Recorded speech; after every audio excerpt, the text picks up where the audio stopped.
Hello, everybody. Welcome to It's a Long Story. Man, it's been a minute. It's been a week. Hello. How are you all? Most of you are probably watching this post everything, so it wasn't really that long for you at all. But hi, welcome. It's a long story. So this is a thrice per week campaign set in the homebrew world of Imea, specifically in North Imea. Foreseeably, this might be the last time I say that for everybody. So we are jumping in with our crew, the New Moon. Everybody look at the camera and say hi. Hi. Hello. Matt's hi was perfect. Matt is a little under the weather. I'm saying this because future Matt's gonna watch this and be like, "Oh man, that was rough. I feel so much better now." So, that's what I do. I wait until I get really bad, and then I rewatch old sessions, and I'm like, "I was worse. I was worse back then." That was worse. My bad doesn't seem so bad anymore. Love it.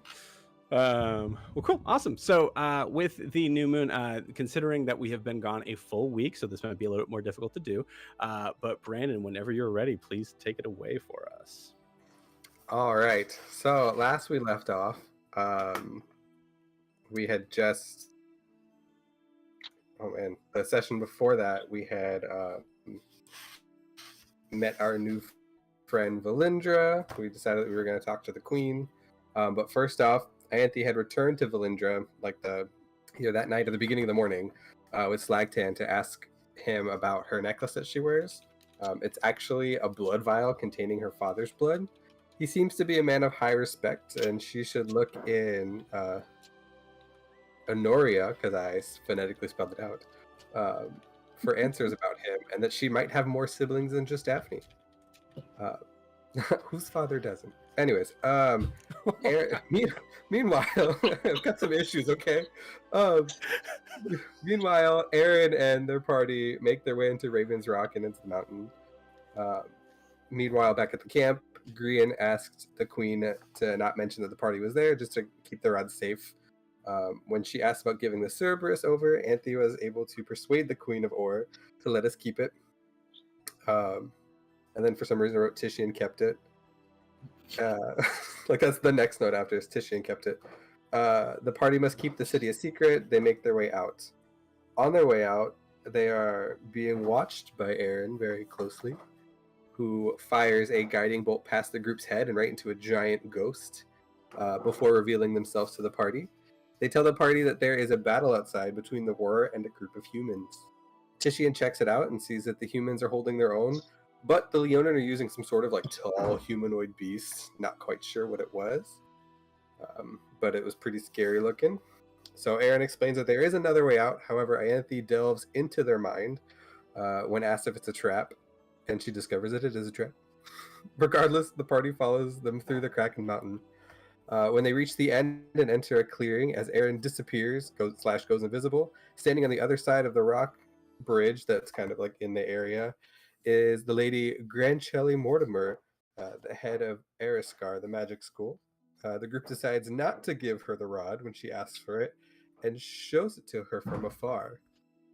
Aerin, quote unquote, commands Titian to drop the rod, and Grancelli takes it. The headmistress tells the group that they can leave and not being confrontational / wanting to die. The party leaves, but not before Grancelli grabs Aerin and they spit in her face. Grancelli then throws Aerin off the edge of the cliff and disappears. And there we are. That was Welcome to the perfect. 4th of July session. Oh, that's perfect. Oh yeah, this is 4th of July. Happy birthday, America. Fantastic. Yeah, I think that was everything. Did we miss anything? No, I think that was great. Remember. Awesome. Yeah, Cool. awesome Didn't think of job. anything. In no way surprised, but very impressed. Fantastic. So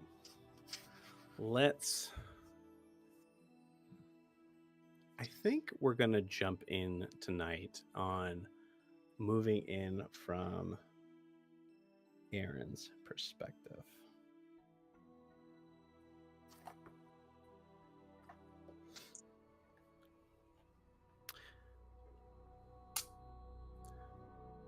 Aerin, hearing the last words of Grancelli,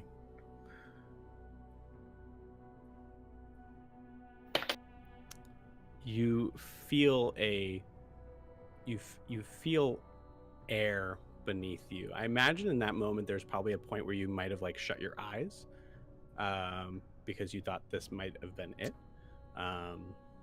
So I think I kind of like view it from that point, just starting that as you're kind of like feeling air beneath you, you open your eyes and you see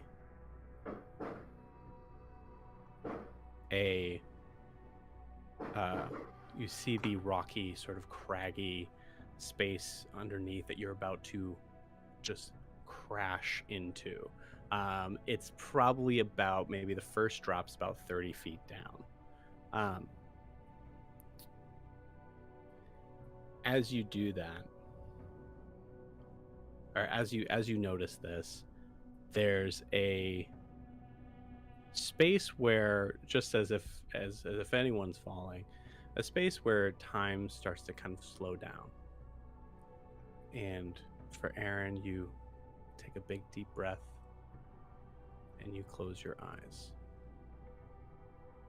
Aerin, as you close your eyes, you think back to everything that has brought you to this moment. And as far back as you would like to go, tell us what Aerin thinks of first.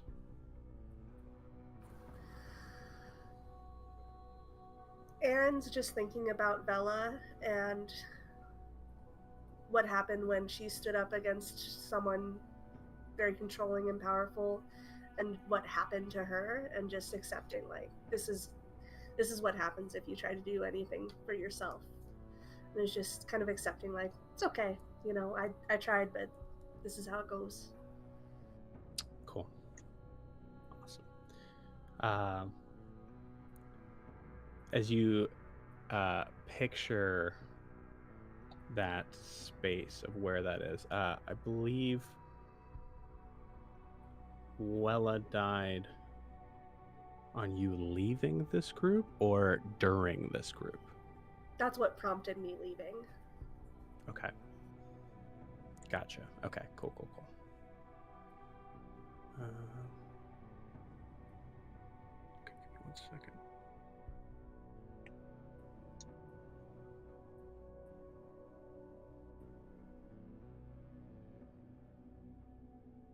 Okay.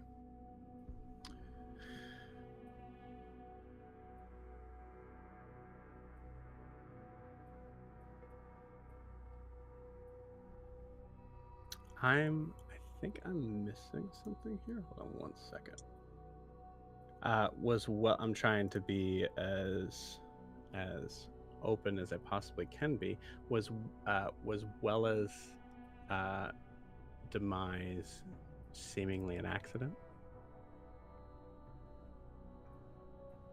Oh, we lost you. Not from what I saw, no. Absolutely not. Okay.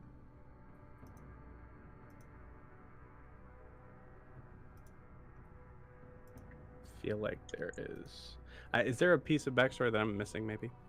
Let me pull up the doc. Okay. Um, If not, we'll roll with it. It's totally fine.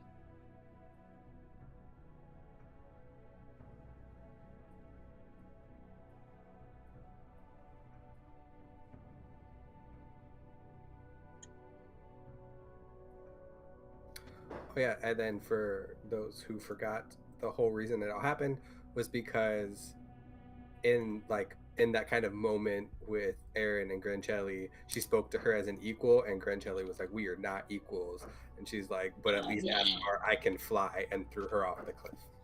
That's where it's at the bottom of Alora's backstory. The first character, yeah. Okay. Thank you so much.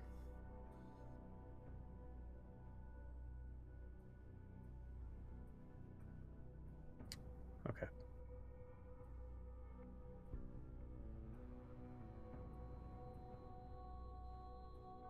Okay, cool. All right, got it. All right, so opening into that scene. Aerin, you open your eyes to a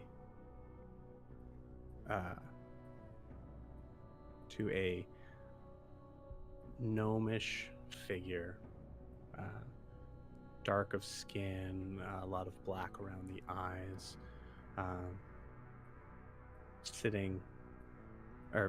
laying unmoving on what looks to be almost like an altar. You see the depiction of the Raven Queen in a statue form behind.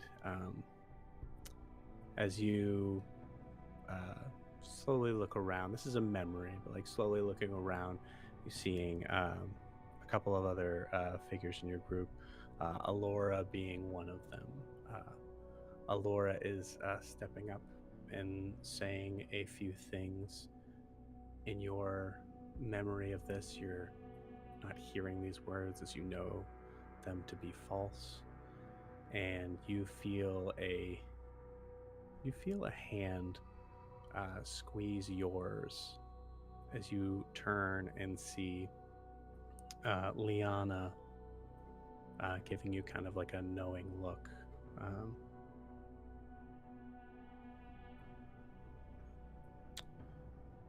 Is there anything you would like to do in this moment as this memory kind of shifts forward on there? Is there anyone specifically you want to be looking at?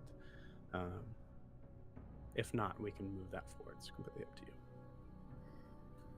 I would just be focusing on her body, just like completely zoned out, just kind of repeating to myself like liars, liars, liars, liars, liars.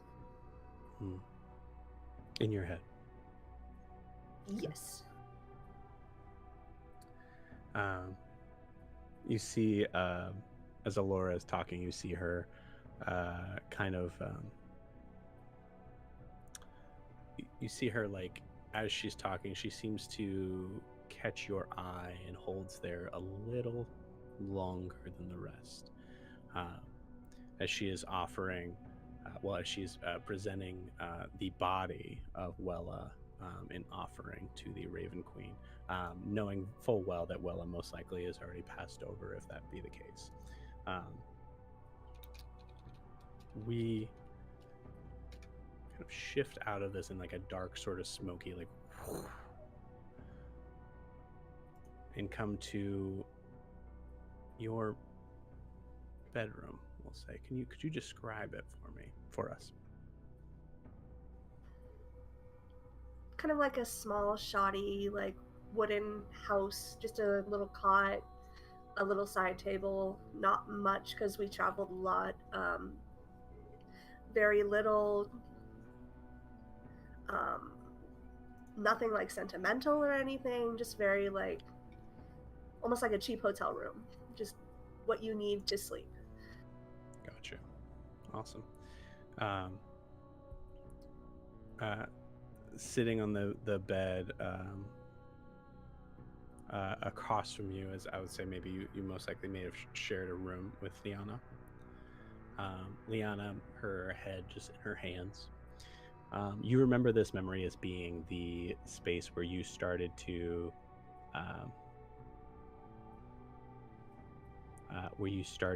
hint at the idea of leaving.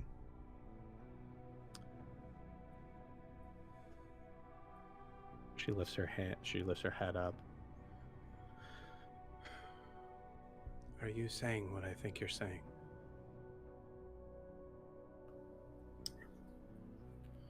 I don't know what you want me to say, but yes, I am.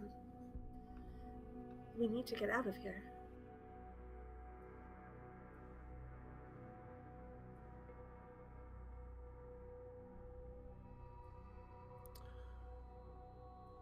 If the Raven Queen thought that Wella's time had come,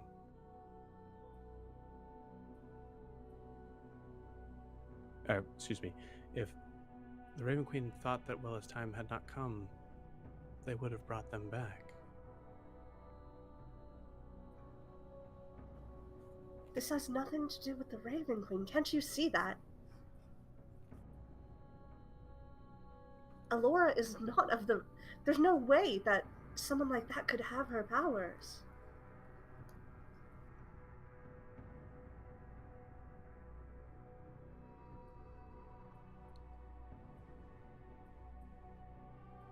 Aerin, I've been with you for a long time.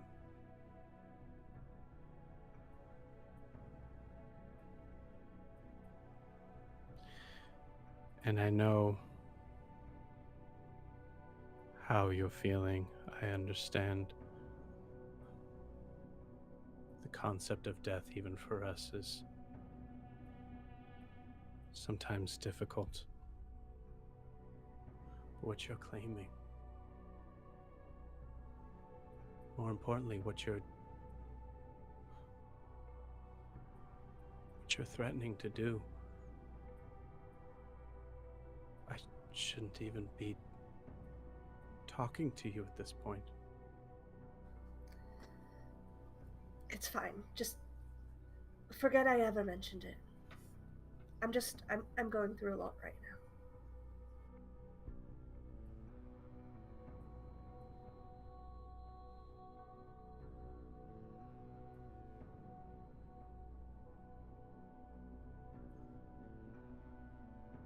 Would it help as you see her form slightly change into Wella?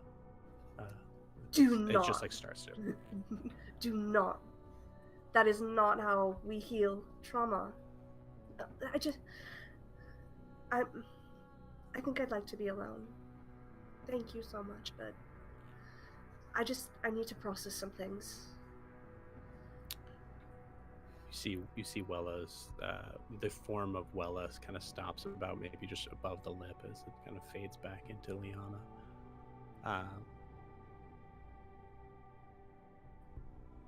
Liana slowly gets up.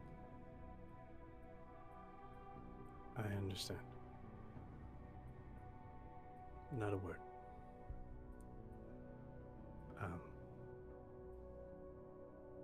Okay. And you see the memory just as you hit the first rock.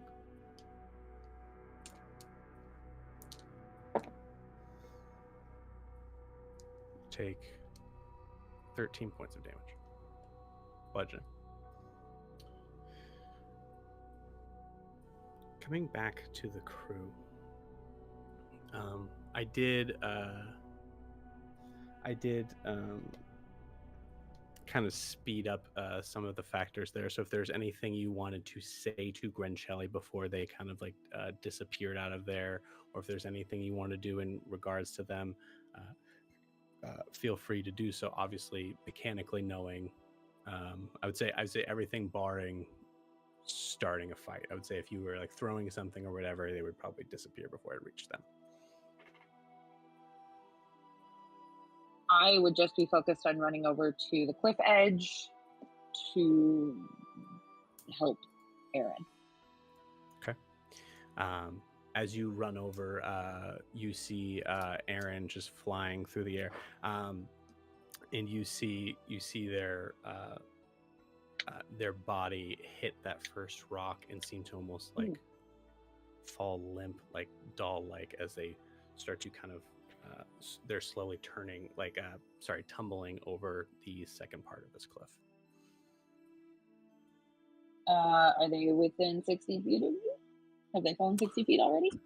I would say yeah, At least because I 30 knew feet. I knew you were gonna 60 feet, we'll say. 60 feet. Great. I will cast Featherfall on them. As soon as It's Ianthe, still going down, but it won't hurt. Yeah.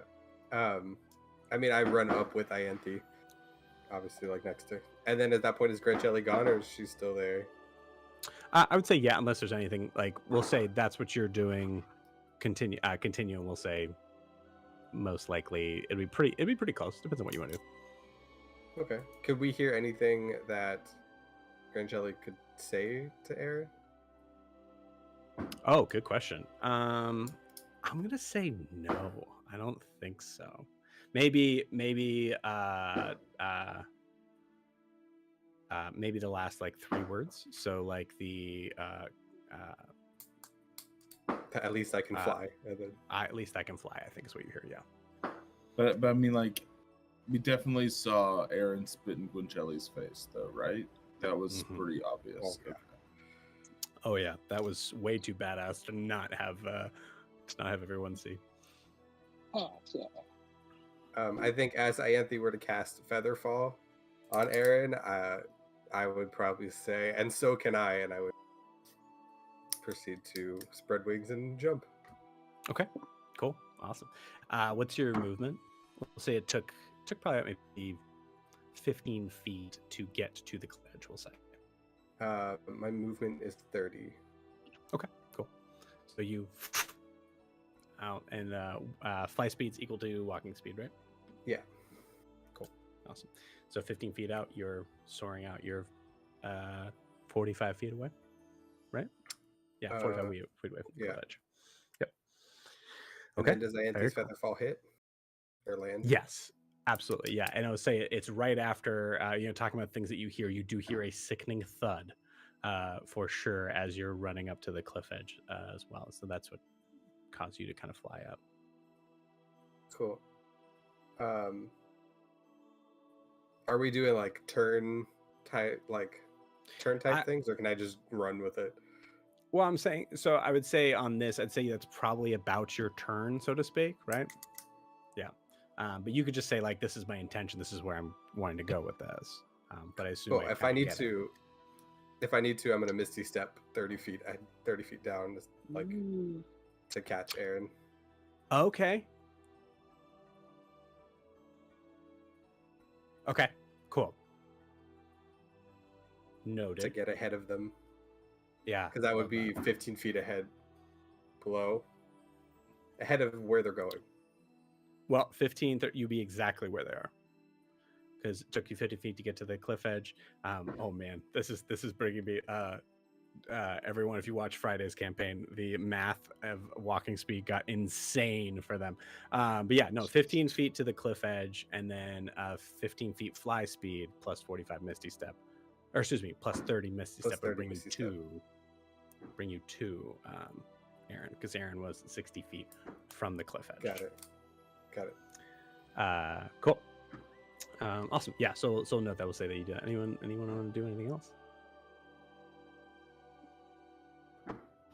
I mean, I think Tishin will just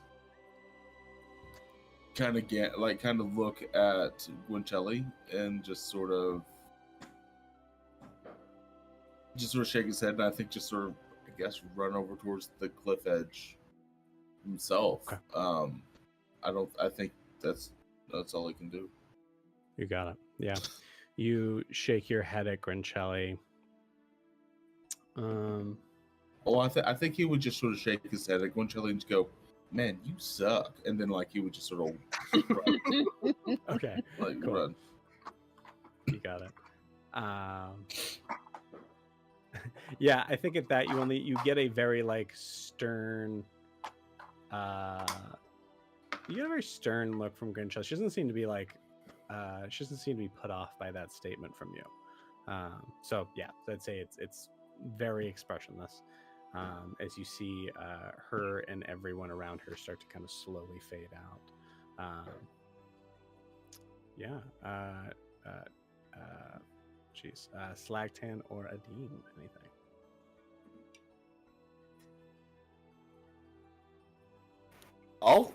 I will head towards the edge, but I'm not running, and I'm just glowering at Grincelli.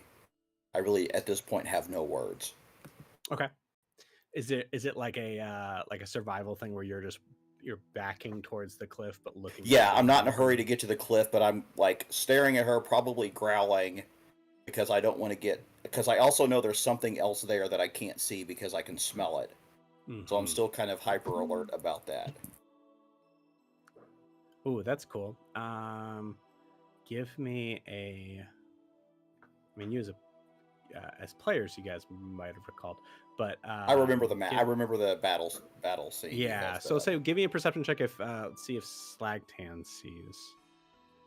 Just a second. My character sheet just went wonky. Mm-hmm. Okay, here we go. I'm seeing, not sniffing, right? Yeah, this would be seeing. Okay. Can I throw a thing out there? I don't know. Sure. A 17. Slagtan, you had the puppy next to you, didn't you? I don't know where the puppy was. Puppy was, yeah, we'll say the puppy was next to you for that. So puppy can see invisible things. Yes. You've seen. That's a very good point. I would say you see. So we'll say 17 perception check. I like that. Give me an animal handling check with advantage. Okay. For the DC. Good. Okay. Good doggy. 24 nat 20. Oh baby, love Hell it. Yeah. You hear the kind of growling sounds from the Cerberus as they're kind of growling almost in this chorus effect. But you can see, I believe, oh man, this is where we get crazy with the heads. Anybody remember which head I said had true sight? The head on the right has true sight. Thank you very much. You saw God, I love you guys. It's the head on its left head, right facing us. I remember. Right. Okay. So you're facing next to it. I kind of picture in my head that you were to the left of it. So I'd say you actually see the left leg is actually reaching far back to try to pull itself further back from the rest of the group. Mm-hmm. The limbs you've seen work in tandem relatively pretty well, unless there's things that they avidly don't want to disagree on. This is kind of one of them. So I'd say with a nat 20 on that, you at first see a part of the Cerberus is actively trying to back up from what you can see at first to be Grincelli. Mm-hmm. And then as you see these figures start to disappear, the invisibility has to drop for a split second for this to happen. And you see for a second, you see a head. This is kind of hard to explain. You see a head that is about the size of, I'd say it's probably about the size of your body. Oh boy.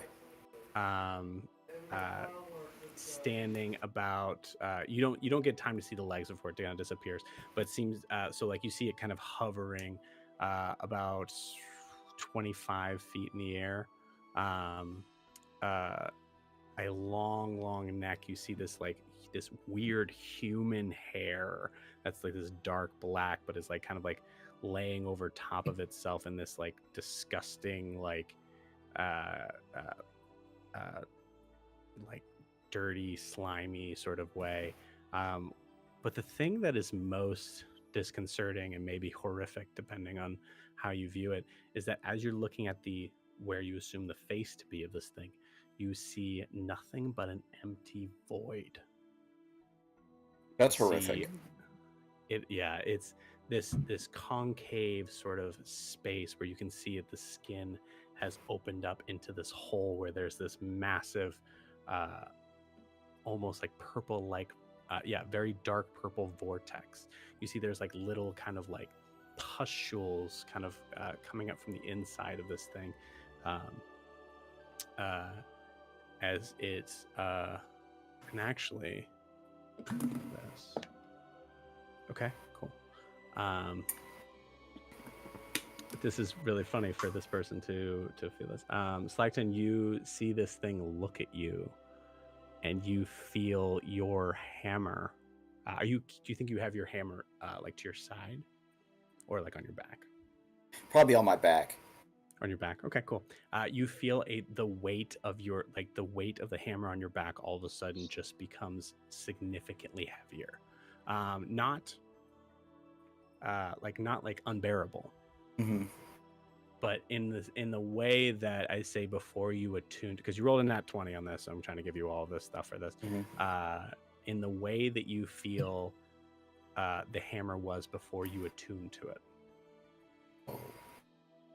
Okay. As they all start to disappear. Great turn. That was cool. Jack. Anyone who's looking at Jack's face probably cannot fathom the emotions running across her right now. He looks over at the form flying over the cliff and most of the party chasing it. Looks over at Grinchelli, is that how you say it?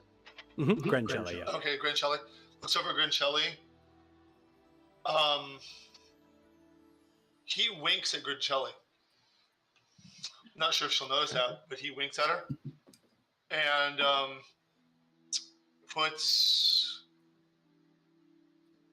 he starts walking down the path, but watching the party's back while he does it. So probably walking backwards down the path. Got it. Okay, cool. She definitely sees it. She has like this kind of like quizzical look on her face. I'd say she raises an eyebrow at that. While I might mentally register it, there's no visual registration of her raised eyebrow. Point of order, just for thinking of my own side of this. Did Jack actually say anything to Grinchelli? Never. Cool. Awesome. I like that move. He spoke, but he spoke to the party. Okay. I believe he said, "Are you kidding me?" to the party. Okay. Cool. So, but he never spoke to Grinchelli. Got it. Love it. Awesome. Okay. Fantastic. Very cool, gang. Oh, it's good to be back. Speaking of back, coming back to the smoky sort of space coming from Aerin's point of view, the smoke sort of clears as you feel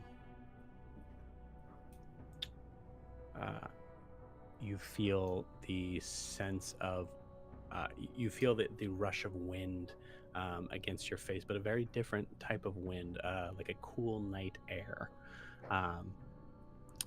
Aerin, as you are rushing through this patch of woods, you hear trying to think of one thing here.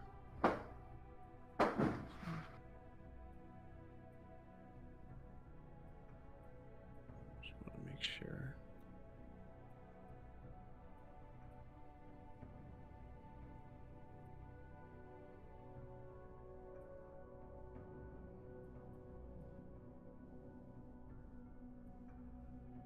Okay, cool.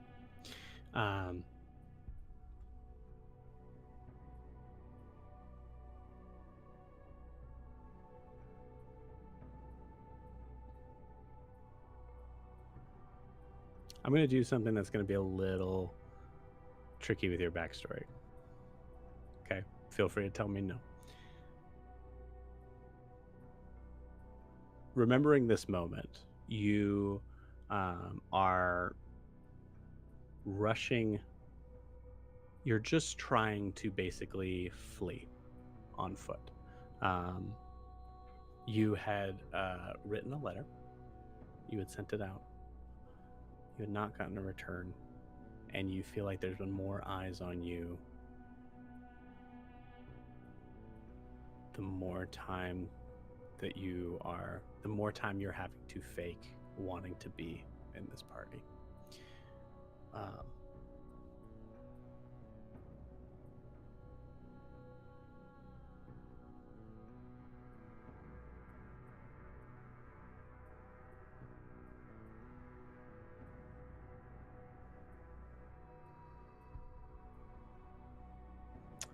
As you are rushing through the woods, just trying to make a break for it, knowing full well how desperate and most likely futile this attempt is. You are making your way to about this like kind of like clearing where you see this you can hear the sound of rushing water. As you I'll say this, go ahead and roll a perception check.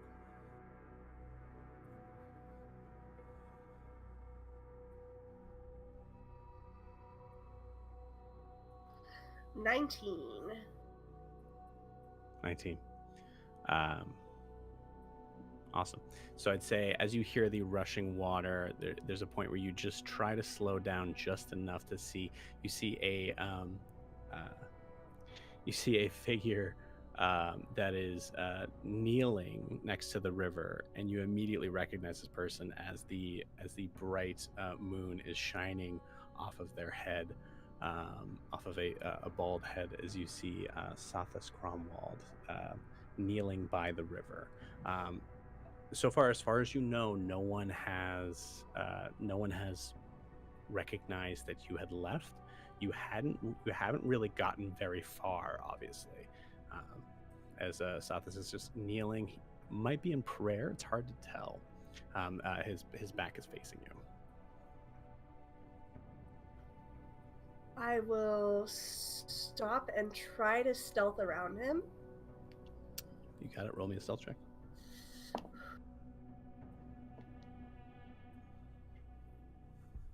$16.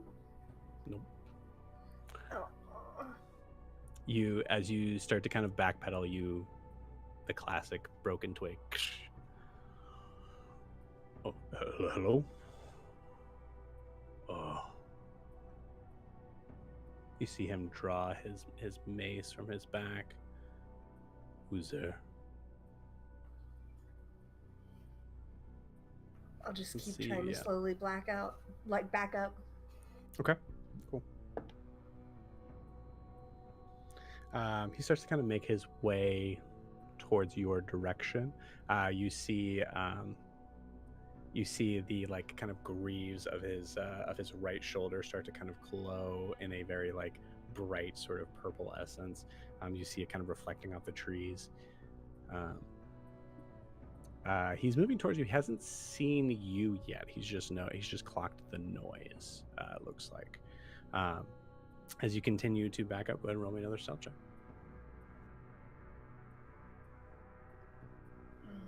12. 12. Okay, cool. You see, Sathas has always been a little bit weird in terms of being a paladin for the Raven Queen. He's very much a rush in and fight sort of thing, sort of person, but does so in a space that always seems to be what's the word? Doesn't seem to take any sort of pattern. Like it really, like it's almost as if he is able to clock when to rush forward when the person he's attacking is weakest. So unable to kind of catch that, you immediately see him kind of rush forward and puts the mace up to you and immediately pulls it back. Sorry, I thought I see this area was taken. I was just coming to the river to meditate. I didn't want to disturb you, so I tried to I thought you were on duty. Puts his mace away. No, Zax took over for me. He said I looked tired and let me just take the rest of the night off, so I figured I'd come down and try to commune with the queen. Okay. This is tricky here. That will say that honestly, unfortunately, Aerin, you have to tell me and us. Therefore, is that the truth? Absolutely not. Cool. Roll a deception check for me. Oh, gosh. Okay.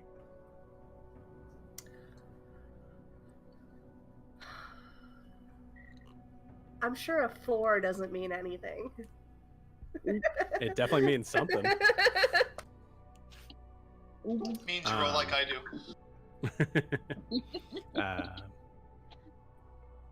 Cool.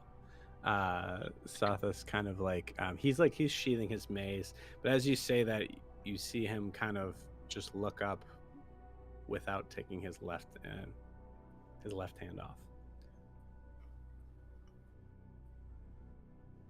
Decided to give you the night off. That's unlike them. What's really happening? I just needed some time alone. We've been through a lot the last few weeks, and I wanted to come sit by the river and just find some peace for a moment. I know it was my time to keep watch, but it felt like the only time I could go off by myself and find this moment of quiet. I'm sorry I didn't know you were out here. You see his kind of questioning face soften slightly. I'm sure they'll be fine without you. If you need to meditate, you can sit with me. And kind of makes a gesture to kind of sit with him by the riverside. All right. I walk over and kneel down. You said there's been a lot on your mind. Anything I can help with? No, it's just... This was the first time we've ever lost one of our own, and I guess I'm taking it harder than I should.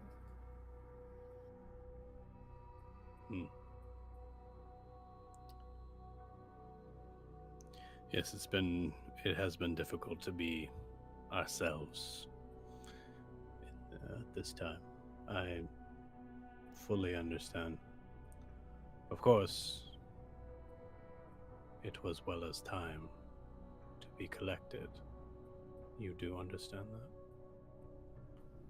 Of course. It doesn't make it any less difficult, though.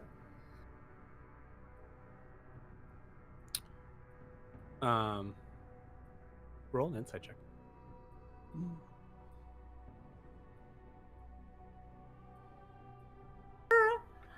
It's much better. Insight plus 8. Oh my goodness. So 23? 23. In a normal conversation with normal, even fantasy players, that is a perfectly normal thing to say. That is a very real thing to say. However, you are saying this to a paladin of the Raven Queen, and his response, you can tell, he doesn't say anything, but he seems very almost as if you almost as if you kind of struck him.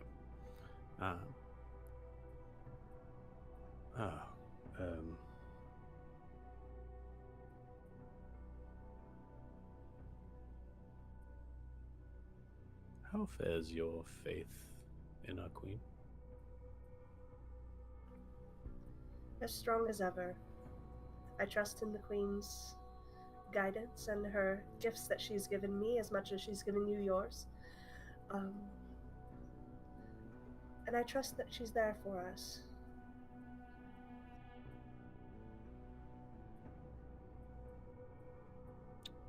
But you said this does not make it easier. I'm confused on what you mean by that. I know you're newer to our group. Lily and I have spent our whole lives together, and when she joined, I joined with her.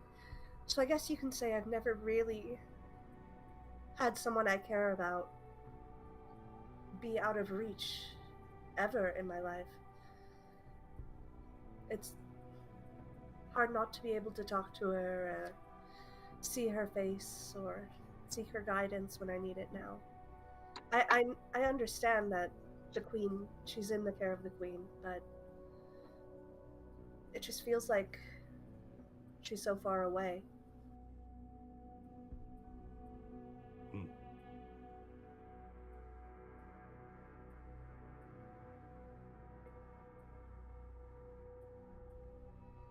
Do you feel that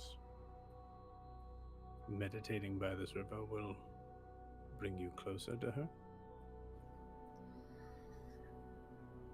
I feel like it will help me come to terms with the distance that's been created. I know I can't raise the dead or speak with them. I know her spirit is gone, but at least I would like to find peace in it. The question is not whether you can, is whether you should, is the important one. I know that I am new to the Reapers, but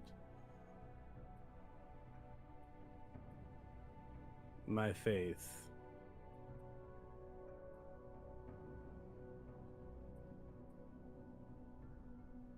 comes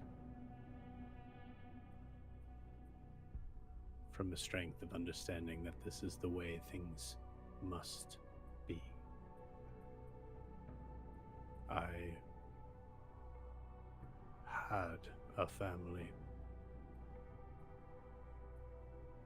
I know what loss is. But I know that I am better and closer to death more than ever before, and that has made me feel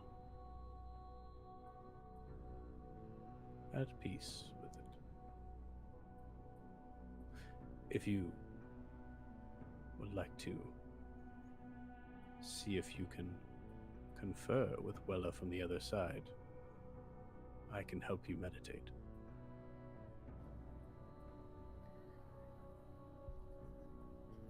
I do appreciate the gesture, but I think I'd rather just have some moments on my own.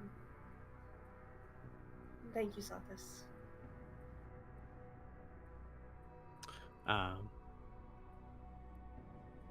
As he kind of gets up and like starts to kind of walk away to give you space.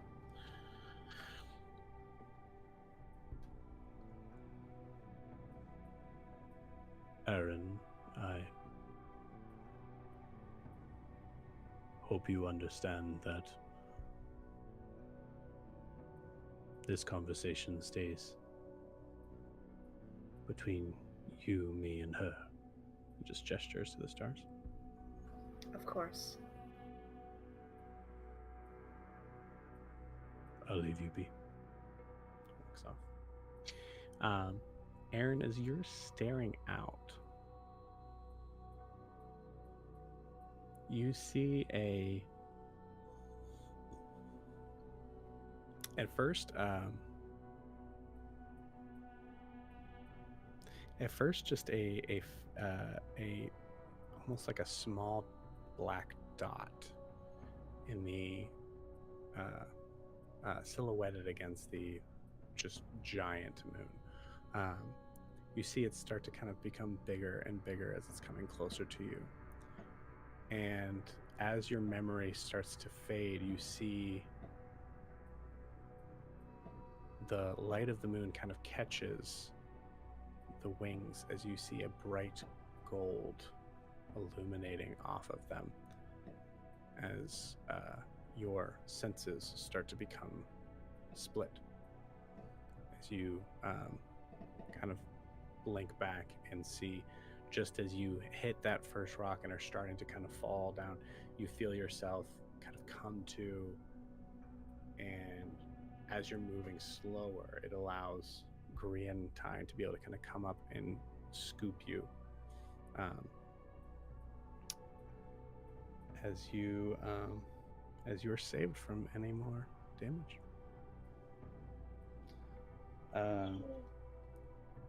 Grian, you have Aerin. Where are you going? Yeah, so I would grab Aerin, and I'd probably just kind of have them like arm under legs and torso, and kind of to just add to the light that they're feeling. I would also do healing light for a 6 points back to you. Yeah, why not? For the third one, 10 points back to you. And I would just, sorry, there's a lot of fireworks. I know. Kidding. They sound like they're going up in your room, man.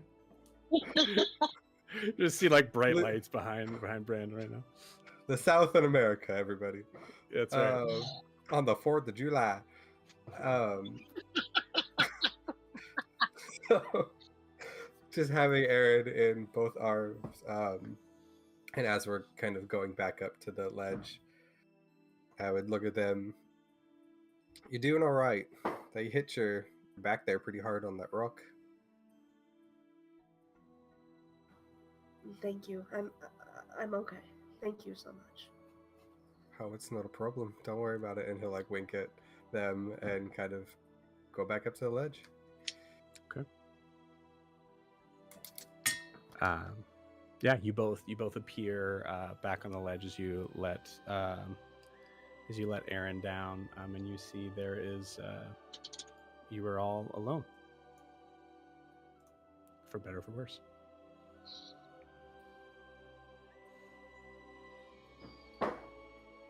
I mean, who wants to do consequences to actions here? I'm just waiting for you to set her down. Yeah. So she said, set her down. Set them down, and then they're. And I will walk up to them, grab them by their collar, lift them off the ground, and go, "Do you know what you just did? Why did you do that?" I'm just gonna look right at you, completely limp, not even fighting. Just be like, yes, I did a job. I was hired to do a task. I didn't ask questions. You should ask questions. I think you have no idea what you just did. And then I won't throw her down, but I'll let go. Okay. It should be pretty clear that Adim is listening carefully, but not saying a word. It's clear he's listening to what she's saying, though. Okay.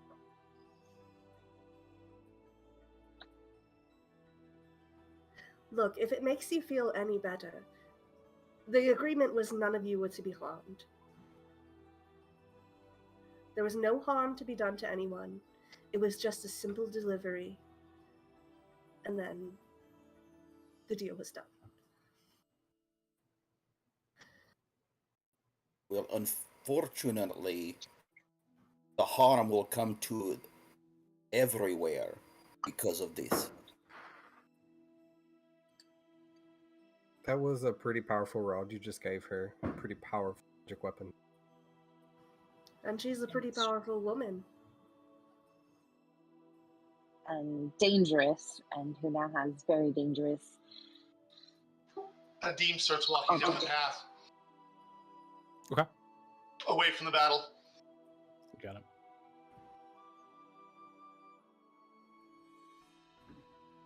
Look, I'm sorry I took your rod, but it was just a job, and I need you to understand that. I didn't mean to cause any harm or upset. It just was. I'm sorry.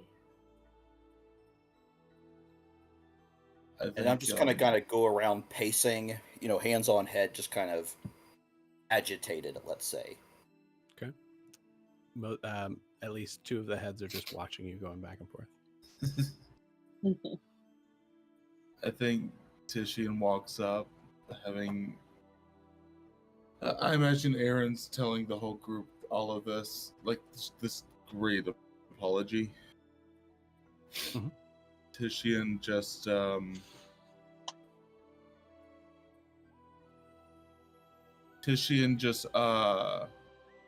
walks right up to Aerin, and I think you see him. He both looks a little angry, but he's also just sort of holding it in a little bit. And I think you see him just sort of like, not in an aggressive way, Aerin, but like just sort of like, he just sort of puts his like hand on Aerin's shoulder. And before you know it, he cast command. And he just says the word honk.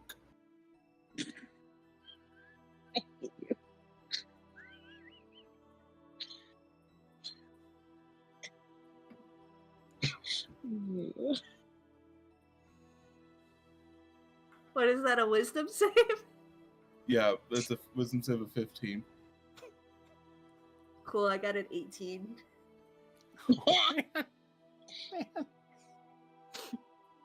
Sorry. That's So I so think- fitting. I think Tishian my just sits God. there and like wait, knowing that his spell doesn't like take hold, he just looks at him and just goes, "You're still just a silly goose, though," and he's just gonna walk off. Okay.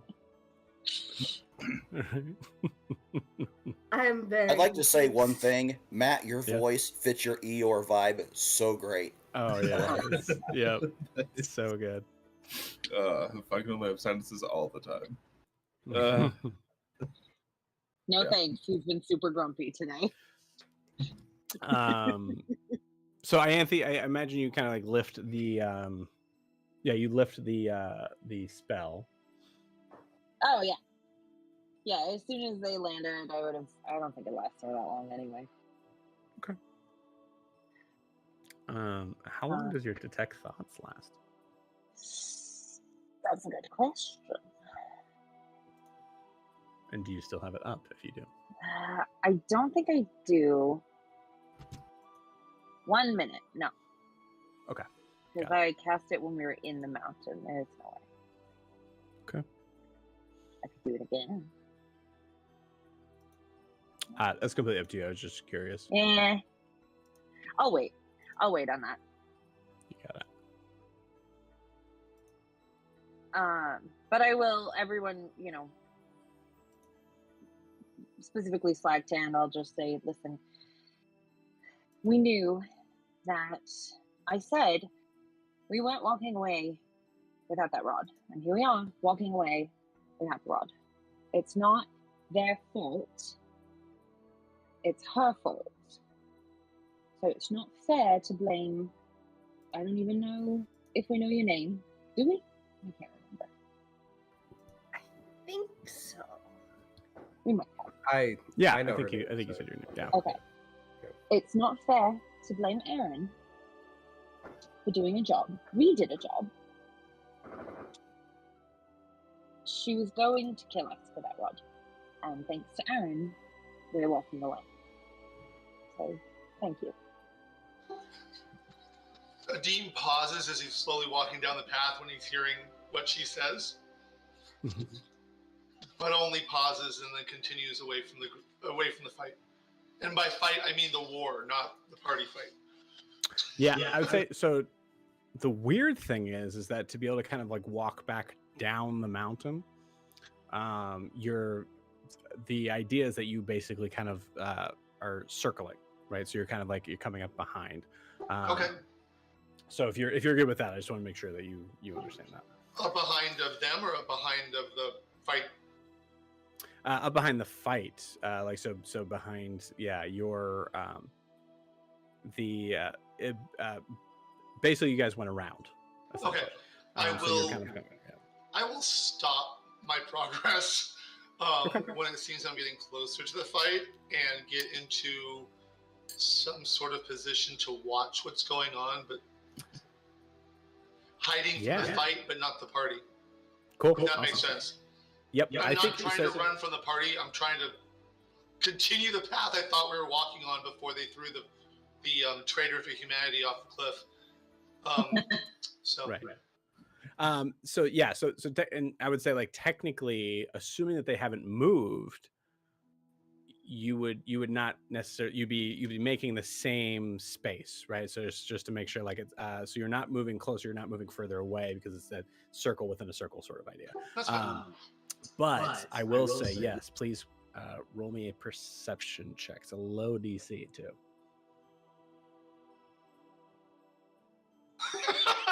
8. Okay. Told you were rolling like me. I did say a low DC. Hold on. Okay, cool. That's a 5. Yeah. So you're close enough to the battle that you've heard like it with the walls of the mountain on either side of you. Started to kind of blocked out the sound. Chelsea, I think I'm coming through on yours. Yeah, you're doubling. I wasn't sure what you just said. Yeah, that was weird. Okay, cool. So when you were coming up, you had like kind of like cliffside walls on either side. So it was kind of like blocked. It was a muffled sort of sound from the battle. But as you're walking down, you notice that it is more of a steep slope straight down, and you're able to kind of hear things a little bit better. However, the only thing that you do notice is the lack of the clashing sounds of metal on metal. And I would say with an 8, you hear a this is tricky because I want to tell you what they're saying, but I can't. You hear a shout that sounds like a question.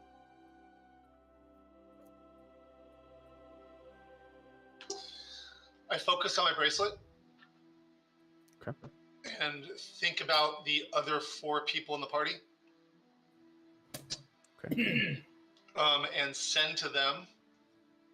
The battle seems to be changing. We might want to gather as soon as possible. Leave the Jetson behind if you like.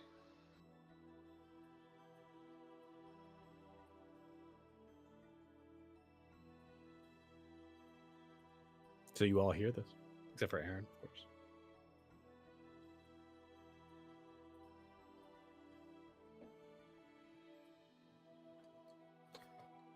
This battle? Yeah, we only caught half that, Chelsea. Oh. Are we joining this battle? I can't tell you how much I don't want to fight in a war. Are you putting that through the sending stones? Sure. Yeah, I would say at this point, like, I think Jack's probably, excuse me, sorry. I think Adin's probably maybe like, I don't know, 80 feet away. Adin responds like, I have no intention of it, but if they're moving in a direction, we're going to want to know.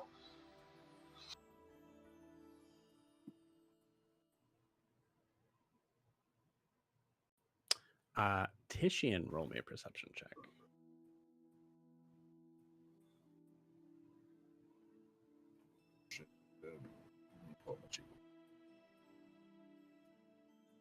No, that's not bad. That's going to be a 19. 19, nice. It's again, it's a little muffled where you are, but you also hear the lack of the clashing swords. And I would say as you continue to hear the same sort of shouts. You hear the phrase "make a perimeter, find them." Do I hear what language is this being spoken in? Yes, you specifically do, as it would be in Leonin. Yes. Leonin. Okay, that was my question. Okay. Actually, it's not in Leonin. It's in Common. I was waiting for you to drop orc on me and make it worthwhile for me to take it. Yeah. Sorry. So with my perception check, do I see forms though? I'd say if you're like looking over the cliffside, I'd say you see because I believe Titian, prior to the moment with what's her face, he was the one that looked he was the one that spent the most time looking at the actual battle itself. Right, and like I said, you guys never really went further or closer. So yeah, I would say you probably have the same vantage point. So you had a 19 the perception check, right? Yep. Okay, cool. Okay. It is a curious thing on why a Leonin army would be yelling in common. As you see, looking out, you see droves of Leonin soldiers.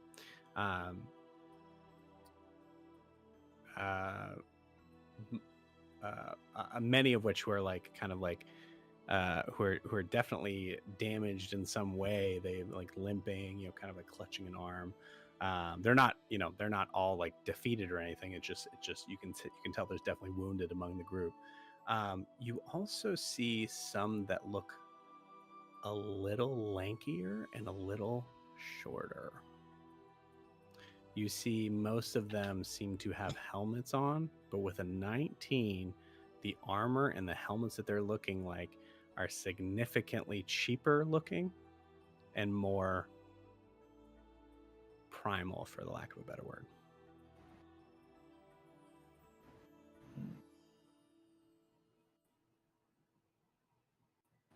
I'd also say this. I think you're,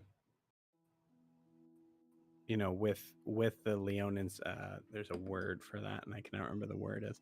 But your back legs are, yeah. Someone tell me what that word is. You have a bone that is up. Yeah. No, they're yeah, Leonin's legs are all fucked up. No, what? That's going to be in the next resource book, by the way. Yeah, that's what Jeremy Crawford did in his Sage Advice one time. He was like, Leonin got fucked up legs, man. Like, just really, really messed up. Are you talking about like the hawk on the leg? So like where the foot meets the hawk meets the leg? Cat natty. Yeah. I know it's like it's specifically really pronounced in rabbits. That's why I'm looking up rabbits real quick. Hind quarter. Is that right? No. Hind leg. Hawk. Oh no, you said it. Hawk. Yeah, you said it. Yeah, that was the word I was looking for. The there it is. Oh yeah, dude. Why didn't you just immediately answer? Because there's bombs going off outside my house, okay?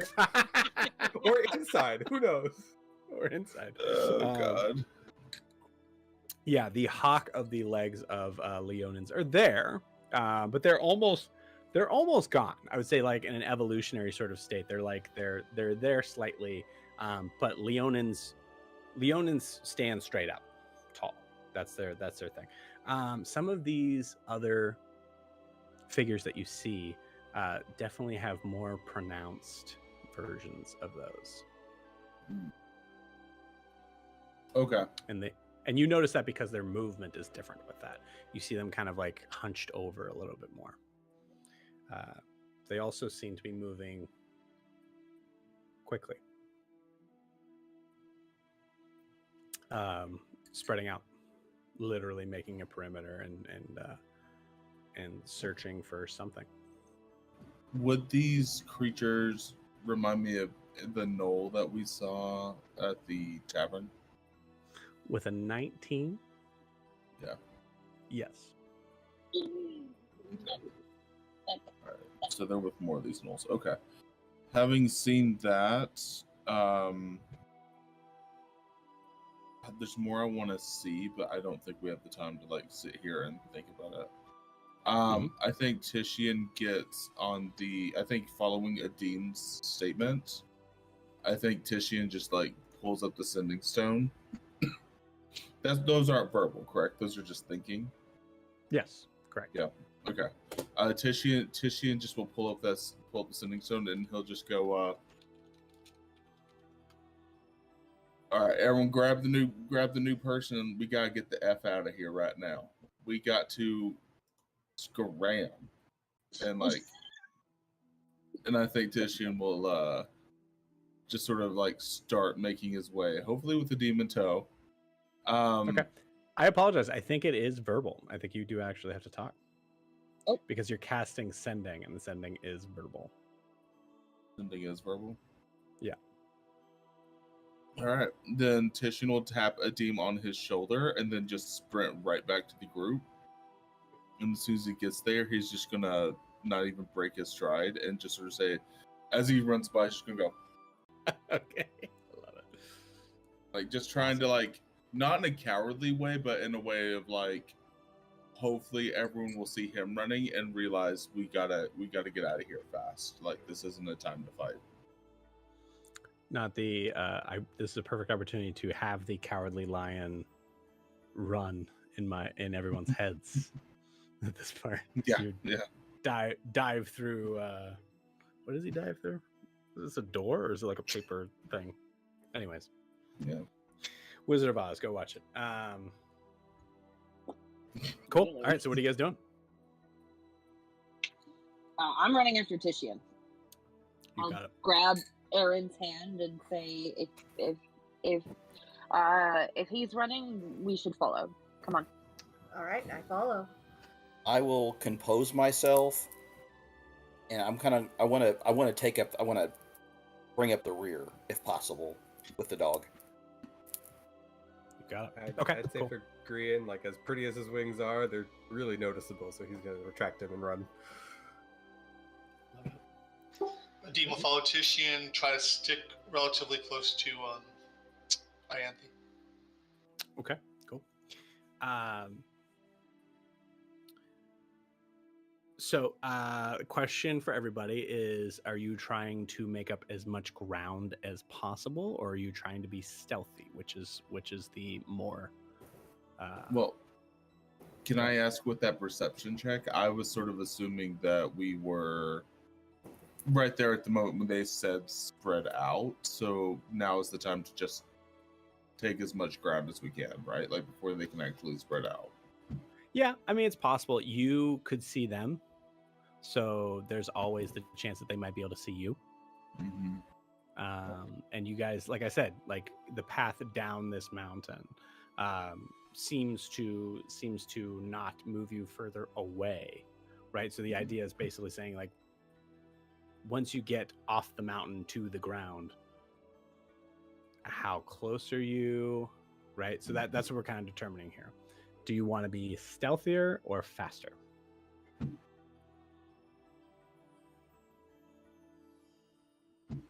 I mean, stealth is always fun, but I'm good with whatever. What does everyone in the group want to do? I was intending to bring up the rear quietly. I'm in towards stealth. Yeah. Stealth? Okay, cool. Awesome. All right. Group stealth check, everybody. Oh boy. All right.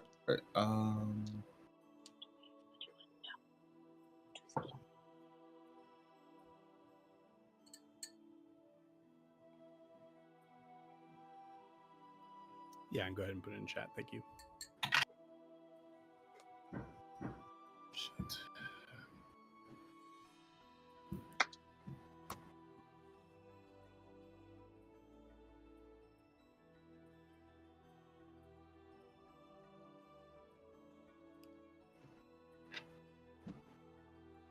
Saying one more. There we go. That one. Okay. Oh, babe. Sorry. There had to be one. There had to be I one. know. I was like, Cool. Ianthe, tell me what's happening to gain that nat one for me.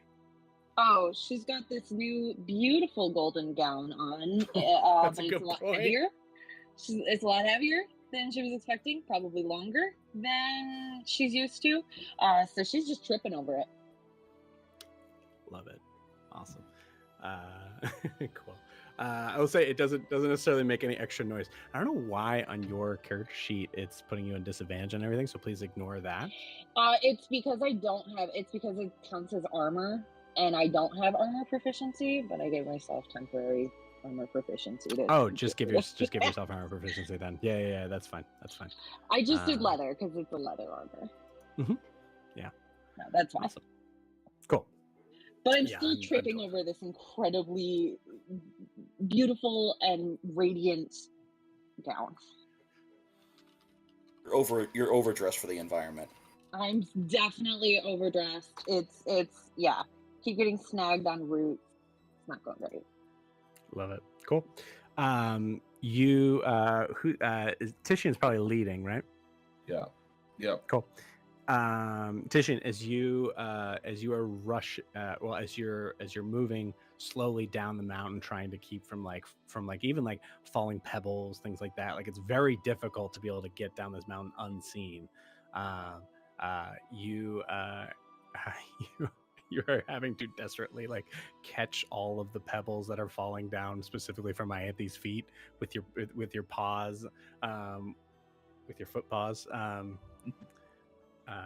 With your hawk. So at a certain point you hear the like heavy breathing of a creature that you are familiar with, but is certainly not Leonin. Sounds like it's probably about maybe I'd say it's probably about 30 feet to your left, but you hear it as being in front of the pack. You hear it before anyone else. What do you do? Doesn't sound like it's noticing you, but you can hear it's like kind of like this ragged sort of breathing, and it's making a lot of sounds. It's making a lot of like bestial like sounds.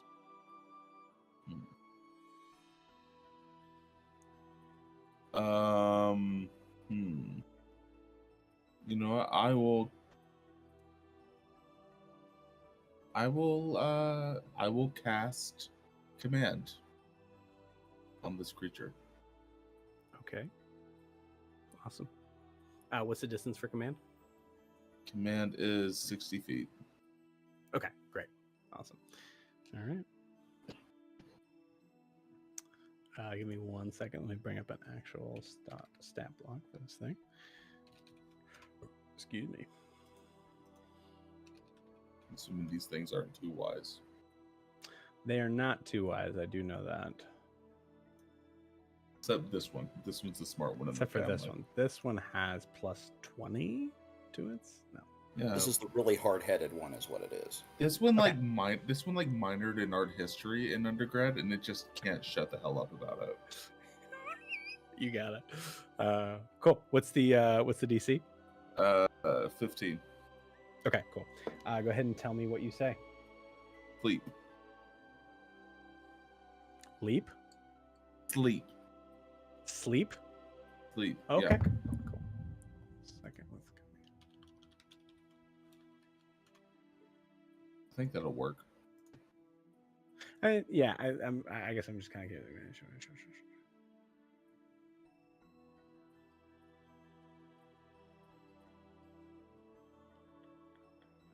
If it doesn't, I can also do another one, DM. What was your other one? I'll just do flee. Yeah. Okay, cool. That's what I thought you were going with. Let me. That may work. I'm just trying to think. It's tricky. It is also kind of one of those things, like you said, with drop. It's like how you could interpret that possibly. Yeah. But flee, there's no other way to interpret it. Okay. You hear the sort of like the as it just kind of takes off running. You hear I would say at least the first half of the group. So in my view, Titian, excuse me, obviously Titian, Adim, and we'll say Grian. All of you hear that as you hear something running off, and I say you kind of hear this like howl in the distance too.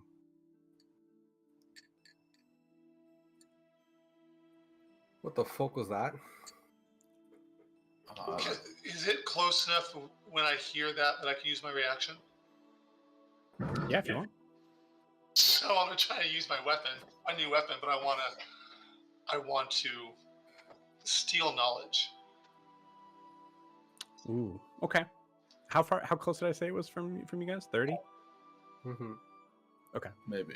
Yeah.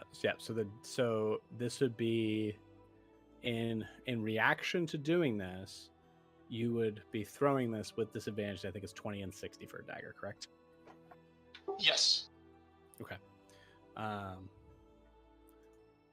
do I think I can? I want to know who it works for directly. Right. Yeah. So I would say the throw is with disadvantage, and But you told me to tell you what I'm looking for when I try something weird. Do you think? Yeah, that would totally. Yeah, for the record, that would totally work. I'm Okay. totally okay with that. Okay.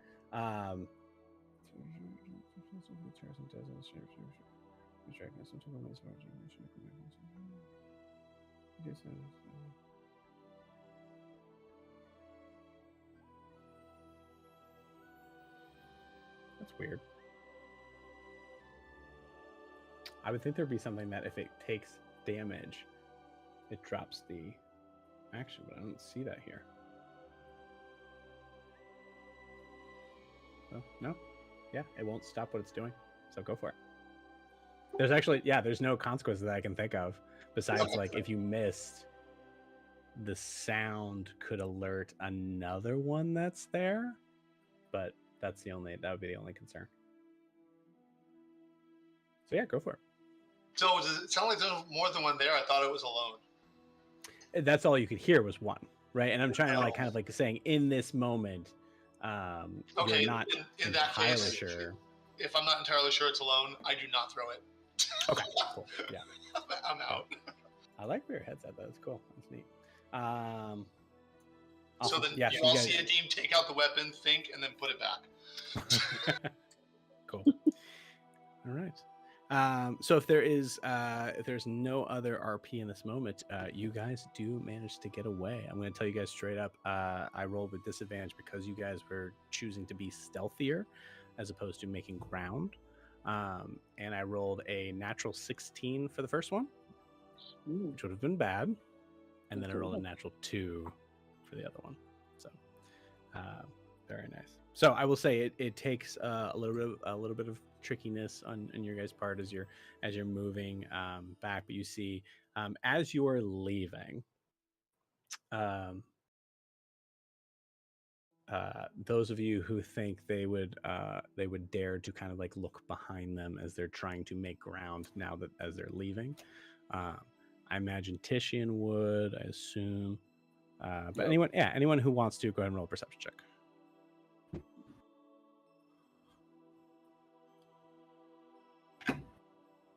Oh, got it. 14. Okay. 23. Nice. 14. Perception? Yep. 23. 23. 14, 23, 23. Is that what I heard? Mm-hmm. Crazy. Oh, I guess so. Cool. Well, for those of you who rolled 14s, you see there is most of the area that is actually doing the perimeter stuff does seem to be of that same sort of armor. Titian didn't tell you exactly what those things were, but you do see that it looks like they're. I say with 14s, you can still at least tell that they're probably lower class, based on the how the armor fits, like how it kind of like looks, looking like it's in several different sort of pieces from different sort of different other pieces of armor. You hear these kind of snarly sort of sounds, enough so that I think even with a 14, you guys assume that either these are not Leonin, or they are very sick or cursed or something. I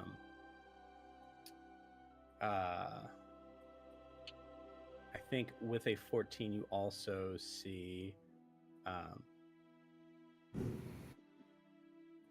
riding on this very large war horse, is a very kind of stout, tall looking Leonin that I don't think Titian, remind me, but I don't think the party's seen this Leonin. You have to let Have me they know seen which one Brer? it is. They have. We were actually attacked by Brer. Oh, we've met Oh, that's Brer. right. That's right. Yeah. No, I Oh, went. yeah, I know Brer. I got hand to hand with Blair. Yeah, with a Isn't 14. Brer the one I stood over Titian for? No, me. Yes. No, when he was going to kill him when he was laying, I That parried was him. me. That was me. Yeah, I think Slagtan was on the ground. Oh, Slightan. Okay. I mean, Yeah. I knew I stood up to somebody. So yeah, Brer. Jerk. Yep. Yeah, you see Brer kind of just riding, and just kind of like scanning with his eyes. You hear him kind of barking orders, and I say with a 14, you're not actually able to hear exactly what it is. But you notice that he's also the only Leonin that seems to be out this close to these gnolls. This is you see the 14. With a 23, definitely gnolls. Based on some historical evidence, what you've had before with seeing gnolls of some kind, you just know those are gnolls. You can tell me how you know. You obviously you see Brer, and I'd say with that 23, I want to give you as much as I can here.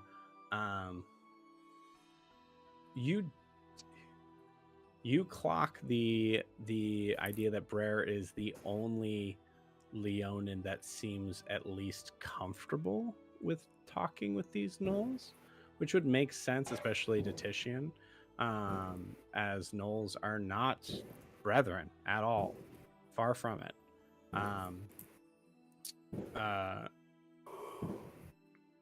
I'd say the orders that you hear are not. I would say they're somewhat unclear, as they're probably just kind of very simplified. As you hear, you hear Brer talking to the gnolls as if someone was talking to someone who's foreign, or like a younger kid or whomever. It's definitely condescending in Brer and for Brer's side, but also it seems like any sort of extension of phrasing would be confusing in his mind. Yeah, so it looks like there's. I'll say. I mean, this is a lot to. I mean, this isn't a lot much to give you with a 23, but I will say for sure there seems to be some connection between these gnolls and Brer. Can I ask Joe, are the gnolls wearing any insignia of the roar at all, or is it just that they're metal armor? Great question. No, they are not. I would also like to ask a question. Am I seeing glowing eyes on any of these gnolls? That's also a great question. You are not. But none of the gnolls are doing like any magical, because the one we did encounter was like teleporting, doing a bunch of that nonsense. None of these are doing similar stuff, or are they doing? No, you don't see any glowing eyes. You don't see any sort of thing of like of being of that, like of dipping in and out of the material to immaterial or ethereal sort of space. You don't see anything like that. Most of them seem to be carrying, like, I would say they're spears, but I'd say a couple of them probably don't even have metal like heads.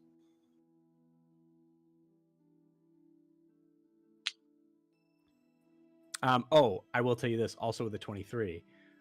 You see a couple of sets of armor, and I mentioned this last session too. You see like the occasional, as you're coming down the mountain, you see the occasional like sets of black armor on the ground. No bodies.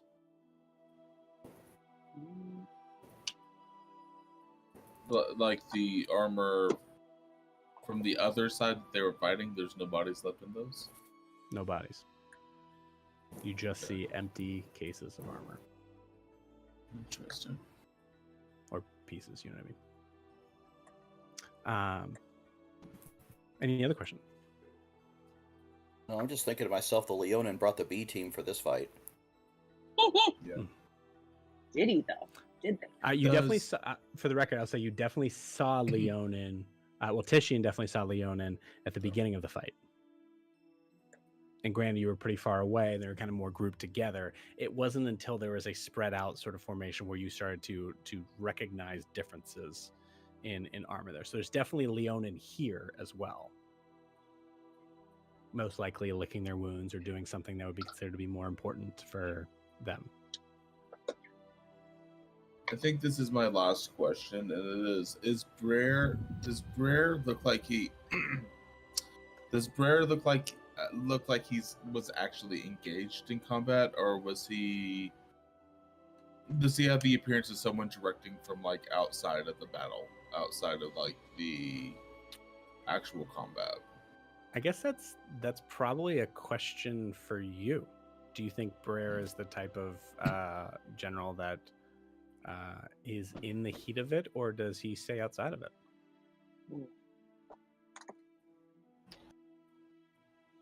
I mean, I think Brer would want to be like that's the thing, like he would want to be that because I think he would see himself being like, oh, that's where all the high class generals are. But I think doing what you just said or sharing what you just shared, I think he would have had to have been in the middle of it. Like I think he would have just had to.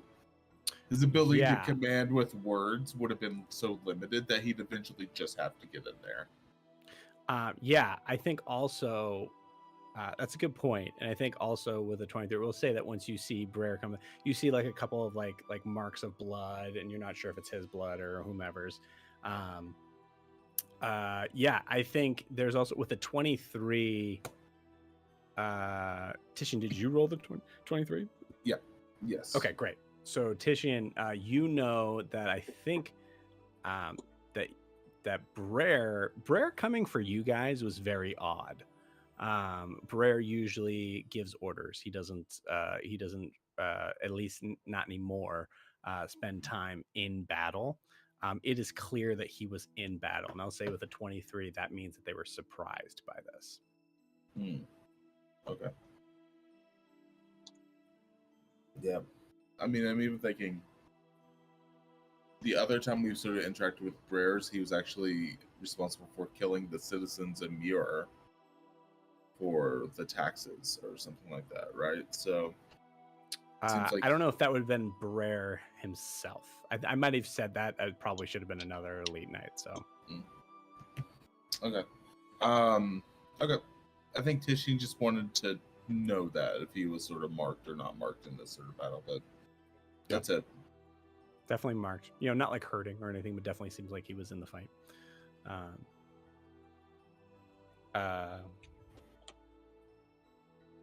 Cool.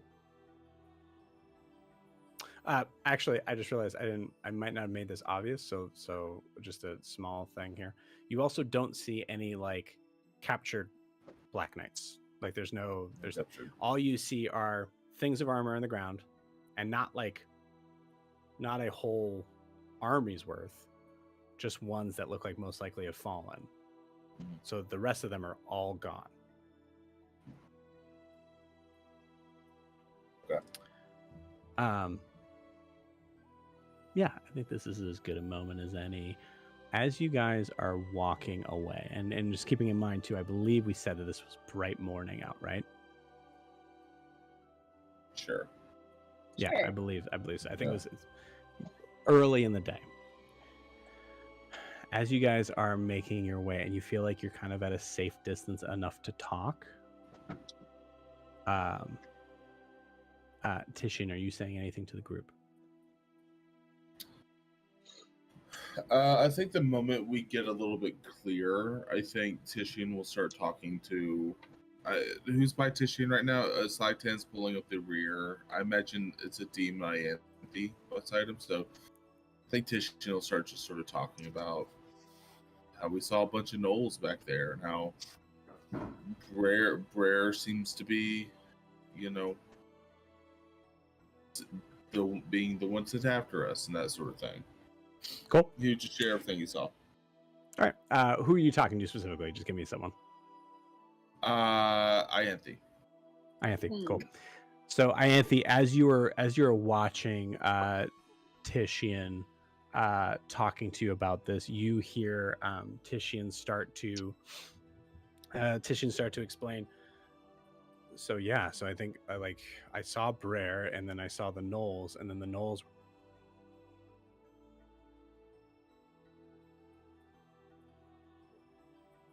No, your sound is off or disconnected. Or No, it's not. No, it's not. no, good. Not good. Is it just since I'm right there? Is it just her, or do I have the same effect? Like I can't. Are you looking at Titian talking? I'm not looking at him talking, but I'm staying next to Ianthe. Okay, yeah. You hear Titian all of a sudden just stop talking. Do I see his mouth moving? Mm-hmm. Weapons drawn. Pull out your weapons. Ianthe, do you say anything? I'll be like, I can't hear you, and that makes me very nervous. Can you hear me? Actually, I closed Titian. my. Go ahead. I'm sorry. Titian, you notice that you all of a sudden are not able to hear yourself talking, and then Ianthe starts talking, and you're just. I close my eyes. I close my eyes and try to use blind sight. Is there anybody else here besides us? Great idea. No one. I need a perception check. I think from Aerin and Brandon. Aerin and Grian first.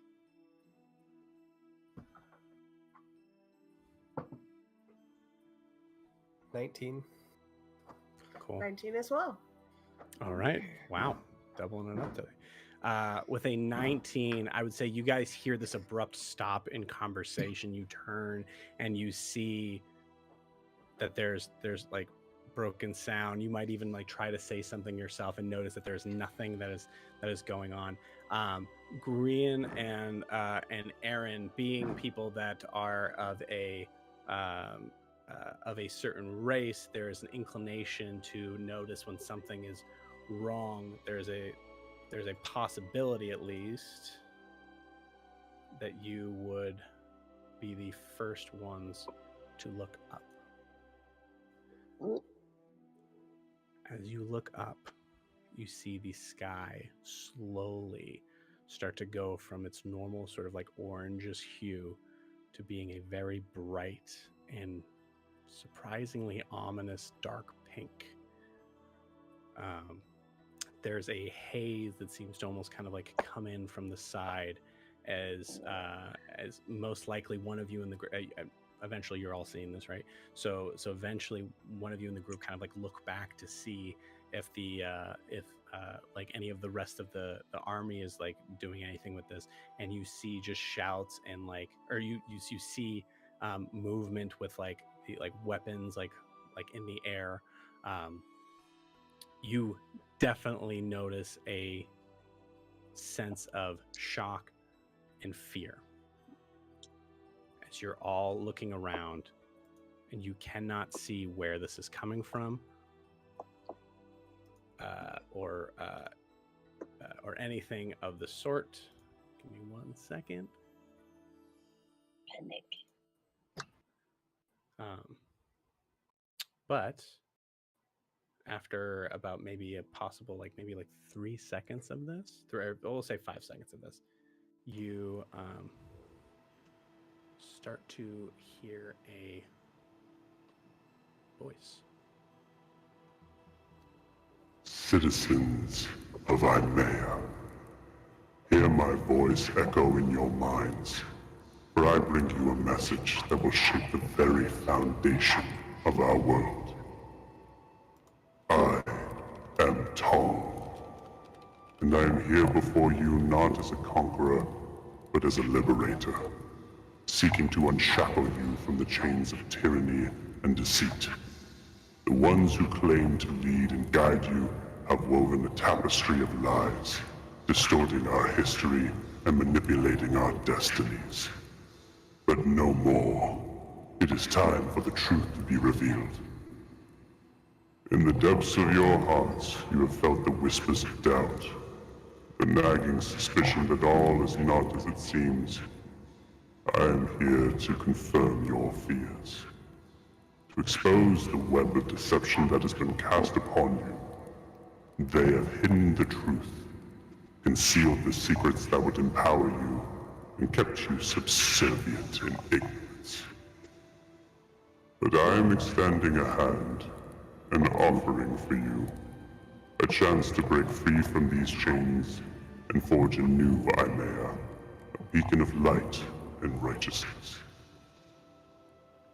To those who dare stand in my way, who seek to silence this revelation, I warn you now, you will know true pain. The grip of your power is slipping, and I will not hesitate to dismantle the pillars of your false authority. No longer will you manipulate the masses for your selfish gains. This time has come for justice to be served, and your reckoning is upon you. However, there is one who stands as a true obstacle. A pitiful creature that goes by the name Wilbur. A wombat with an inflated sense of self-importance. This Wilbur, seemingly innocent, harbors secrets that threaten our cause. Any wombats that possess an unusual consciousness must be brought forth for questioning in Glendelver. We cannot risk their interference with our noble endeavor. The stakes are too high, and we must not let their hidden agendas jeopardize our journey to a new world. Fear not, my brethren, for I bring a promise of hope. A new world awaits us, regardless of whether you choose to stand beside me or no. It is a world where the shackles of oppression are shattered, where truth and justice reign supreme. Join me, and together we shall build a society based on transparency, power, and the unyielding pursuit of knowledge. In the days to come, as the shadows of the old world retreat, we will forge a new Aimea, one that reflects the true essence of its people. The tides of change are unstoppable, and history will remember us as the champions of liberation. Rise, my friends, and seize your destiny. Choose a side, for the dawn of a new era is upon us, and the choice is yours to make. Our magic is in the blood.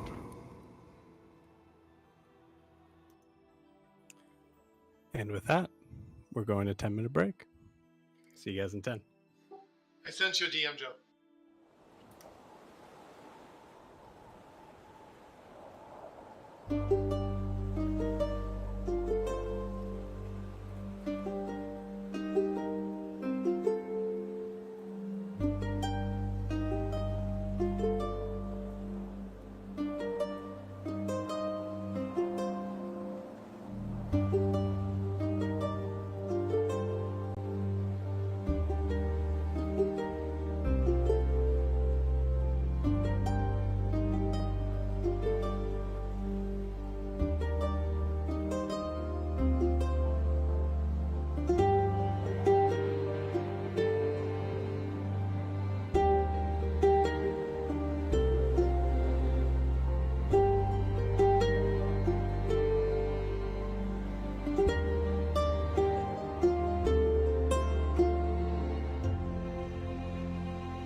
We're in safe distance away from the army, correct? Yeah, you guys are probably about maybe I'd say you're about 100 feet before all this happens. Actually, after that happens, you hear this like kind of like crack of thunder come out, and you see this like lightning sort of come across the sky in a jagged sort of like side pattern, like so just coming up to the clouds, so it doesn't actually connect with anything down below. And then just as quickly as it left, or as quickly as it came, you see the pink sky turn back to normal. I do have a pertinent question. Okay. How did the puppy react? Oh, freaking out. Freaking out. Okay. Yeah. Yeah, absolutely like me going right now. ballistic. Yep. This happened while we were like safely away from everything, right? Like they didn't find us. Like they couldn't. You guys see are us. about 100 feet away, 100 feet off. So like they could see us if they wanted to. I mean, we rolled already for that, so we're saying that like this is. I'd say you guys want to keep going, but it's unlikely that they're gonna spot you guys. Because I was gonna say maybe while it was all happening, suggest that like we keep going while no one can hear us. Like just like listen to it and run. Cool. Yeah, that makes sense. I like the way you're thinking. No one can hear us. Bolt. Cool. So as we are making our way, and we'll jump into like any RP that we're having about maybe about 150 feet away from the group itself, or from the battalion. Okay. Can anyone hear me now? Can anyone hear me? Can anyone hear me now? I can hear you. Yes, we can hear you. I can hear Everyone you. heard that, right? Yes. Has anyone ever heard of this being? No. No, but I hadn't heard of Leona before I got here, so that doesn't mean much. There We is heard about a things. extremely small chance that both Aerin and Adim have heard of Tall before. So I'm going to say both of you roll. We could call it perception, doesn't matter. You have to get a nat 20.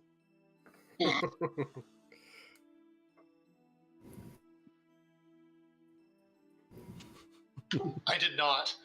Okay, cool. So close. I got a 4. I wanted to make it possible. I got Ooh. 17, so maybe I'm like, nah. Yeah, no, you think it might have been like a church you heard of at some point or something like that, but you're unsure, and I'll tell you straight up you're wrong. So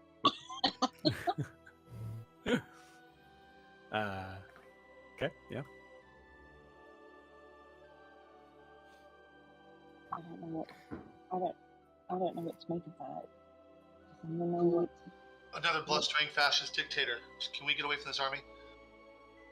He seems unfazed and angry. Just like he's overwhelmed, unfazed, angry. Let's just keep going. We can't. Yeah. We cannot change a voice in the sky. Let's move. My focus is getting the puppy calm and getting moving the best I can. Okay, cool. Yeah, I'd say roll an animal handling check. It I'm definitely gonna seems- shift for this, Okay, you got it. so I can get an advantage. Okay.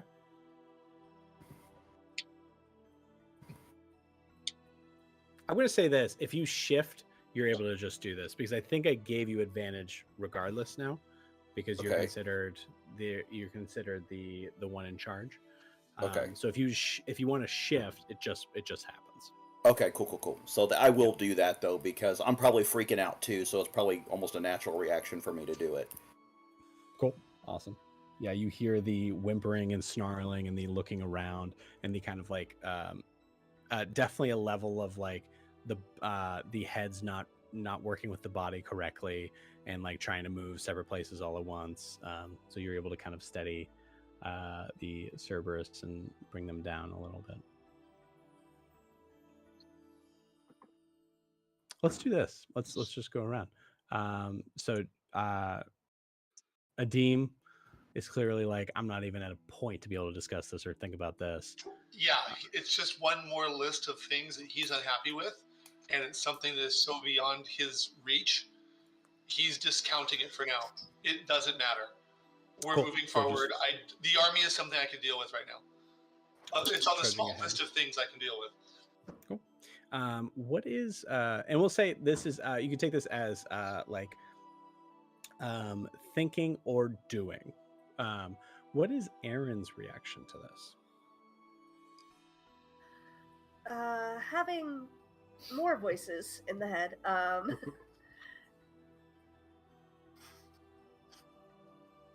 Kind of just like tuned out and zoned out, just the 1,000-yard stare. Just following the person in front of you, right? Yep. Okay. All right. Green.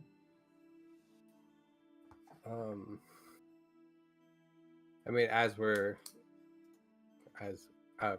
be following, kind of like walking along, I'd be wondering who Tal was and what gave him the power to speak, to do all of that. Like, is it a god? Is it like that kind of stuff? Especially with the more apt reaction that Aerin and I had. Mm-hmm. So that's what would be running through my head. You're not a cleric or a paladin, but you do have a conversation with a patron. Would you be trying to open up that channel now? Or would you wait? I'd probably wait. Okay. Cool. Because would it be like a mental conversation or would it be a verbal conversation? I'd say it's your choice. I think there's a space for either. Obviously, if it's a verbal conversation, you probably want to wait. But yeah, it's your choice. If you think you want to wait because you assume that it's a verbal conversation, that makes sense to me. Yeah, I'll wait. Okay. Cool. Ianthe. I think Ianthe is almost kind of getting dragged along, like just spacing out. Thinking back to what Tal was saying about they've hidden secrets, I'm just wondering what that means. And thinking about the last thing he said was our magic is in the blood. And she's thinking about this very magical blood that she carries. And is thinking back to her conversation with, I can't remember the name, Valindra. And wondering, is there some sort of magic in her that she doesn't know about? Interesting. Slag 10. So you said you're like calming down the service or anything else? But I'm also probably at this point, since I'm shifted, I am hyper alert right now. Okay. So I'm probably like on an 11 out of a 1 to 10 on ready to jump at anything. Okay, cool. Yeah, I'd say you definitely, like, in your hyper awareness, we'll just kind of like, we'll put it as like a I don't know what your passive is, and I hardly use those very much. It's a 14. 14. So we'll put it as like a 19 for this. Mm-hmm. So your Well, I get advantage when I'm shifted. That's why. Right. What I'm saying is like without having to roll for anything. Exactly. So you're hearing the sound of like fluttering birds. You're also noticing as being one that is very close to nature, you're also noticing the animals acting strangely too. Like there's a lot of like heads poking out, like curious sort of movements from the from the birds, and I'd say even from all the other like woodland creatures as you guys are kind of coming closer to the area of the woods. So you're kind of like butted up right up against between the plains that you're on and the woods itself as it kind of goes into that pathway. If you guys remember when you came here, there's a space where it actually spread out into like open plains for a second. So you guys are just coming back into the like forested area here. So I'm having my Disney princess moment with the animals. Yeah, in a way of like all of the animals, I'll say with that like shit form, all the animals are going like, what the fuck was that? They're all doing that. Got it. Yeah. Cool. Titian.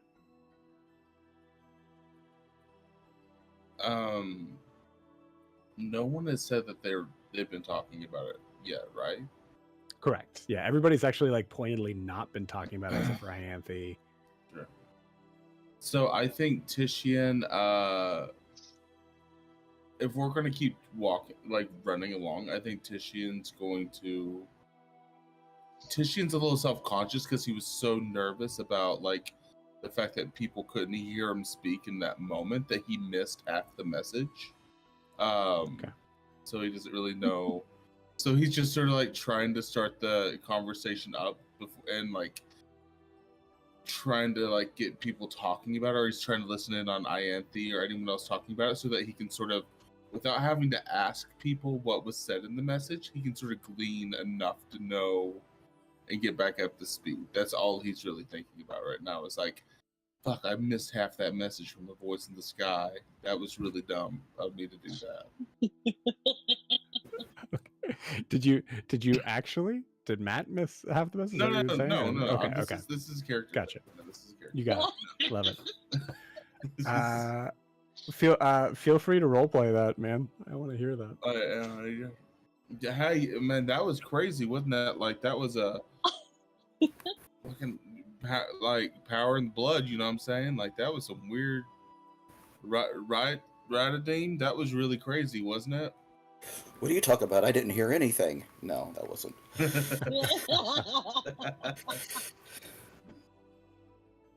What is a wombat? He wasn't entirely wrong. So, I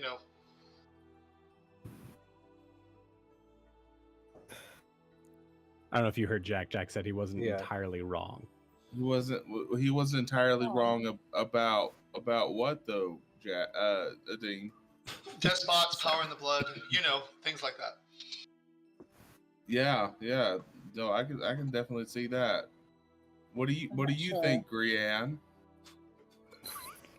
Well, I think it's a lot to take in, and I think there's a lot going on here, and I'm not quite sure what the fuck a wombat is. That's a great question, Flagtan. First we lose Rod, then my hammer goes weird. Now things talk from sky. Say things about owl and wombat. What is going on? I will say, it's up to you guys whether or not you don't know what a wombat is, but like the animal that is a wombat is something that would be known in this world. I didn't know geographically if I would know what it is, but that's a very good point. I'm going to tell you, no. That's what I'm going with. Wombat... No, I have no idea what a wombat is. Right. Yeah, wombats themselves as like an animal, strictly an animal, do exist in this world. Okay. And given that they don't breathe water, when Sigten says that, I just kind of shrug and keep walking. Like I have no clue what a wombat is. Right. Love it. You're making me wonder if there's just such thing as like D&D zoos. If there's like a way. I thought that too. When we get into like the pet store stuff, that's where things get really weird.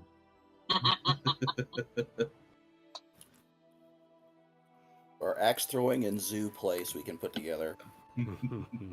This is our business model. Can I ask you a strange question, Joe? Sure. Given the amount of time that Adim's been on a ship on the surface and his travels since then, how familiar is he with surface word usage? Like turns of the saying, turns of phrases, things like that. I'd say pretty. I'd say pretty high. I'm trying to think of the word. Because I think you've spent a lot of time with sailors. I did. And a lot. Oddly, I think it's odd to think about, but it's really like true in the fantasy sort of realm. There's no one that has like more understanding of like superstition and basic forms of prose than a sailor that is like terrified of them. So that's true. Okay, because I'm reading a little. I don't know if Jack is reading into what you said, and I'm trying to figure out if Adim could read into it as well. But what you just said suggests that Adim could. So thank you. Mm-hmm. What do you think of wombats, new person? I don't know if I've ever seen one, but I think they're just creatures. Oh, I thought maybe it was something like a squirrel. I mean, you probably could eat them if you wanted to, but yeah, you can beat about anything if you are brave enough. At least once.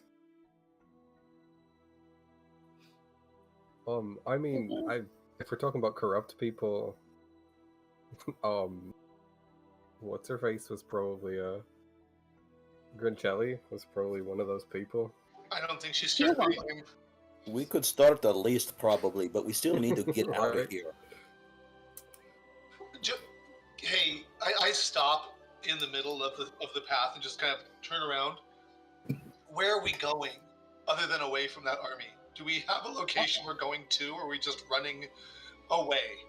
What are we doing? I've been following you. I thought you knew where we were going. Same. Okay, so then I'm stopping. Where are we going? Because I know where I will choose to go if left to my own devices, but where are we going as a group? Well, it wasn't too bad. Shouldn't we go back to Mirror and like check on the boat there? If that's where you want, we just should have a destination in mind. I think we should go back to Mirror. Are we agreed? Question: do we know who person was that took Rod from us?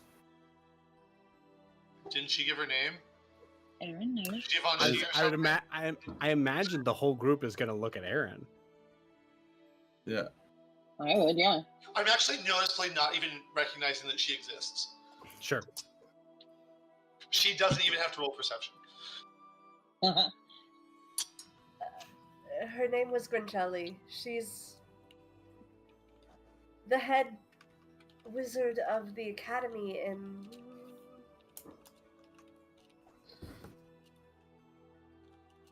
Eriscar.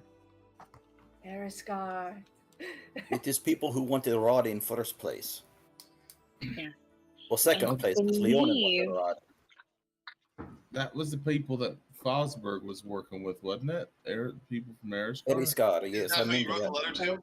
Or you told him to write the letter to? I think so. Maybe Mirror is a good place to go. Have If questions. If nothing else, we should tell them that help is probably not coming, and they may need to evacuate. Well, if they want to get away from the war. If the mayor is working with the woman who took the rod, maybe help is coming? I don't know. That was the deal. My understanding I don't really like her attitude. Give it. My understanding was if we give it to them, then they'll come help. But we didn't give it to them; they took it.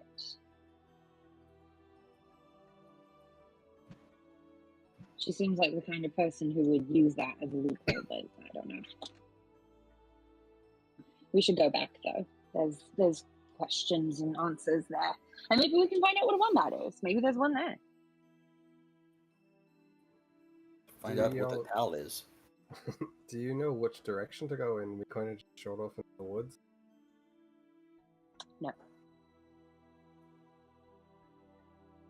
So yeah. Okay. Val? This I is will for shift- this is for figuring out where Eriskar is. No, Mirror. where? Mirror. A mirror be the place that you left. Right. Right, and then we just shot off randomly into. And we're like, where? Oh, yeah, I hear you. I think there is because we've dabbled in the idea there was a like there's not a path per se, right? But there's an area that is more traveled than others. So I would say it is. It's up to you guys, but I would say it's likely that you guys are at least close enough to see that trail. Okay. Is that the same trail or path or area that the army would use to go back to Hasmal? Absolutely. Then we're not taking that one. If I Well, may maybe we follow may it. be so but bold. is there a way we can follow it without actually taking it? Like parallel, Maybe? that's a good idea, but I don't think we should be on that road. No, I agree with that. Agreed. Do not want to be in the woods at night. When we go through forests, we have to be very careful. Okay. Well, But we need to move. Because maybe we can get there before. We should move faster than army. I mean, we should. I mean, let's get up and go. Grianne and Aerin, do y'all want to follow us, or are you going to be good to go with us on this, or? Are you interested in taking out a tyrannical army with us? Hey, We're a long way off, but it's the ultimate goal right now. I don't mind tagging along if you'll have me. We'll have you. I will be watching. I expect nothing less. Don't listen to him. Yeah.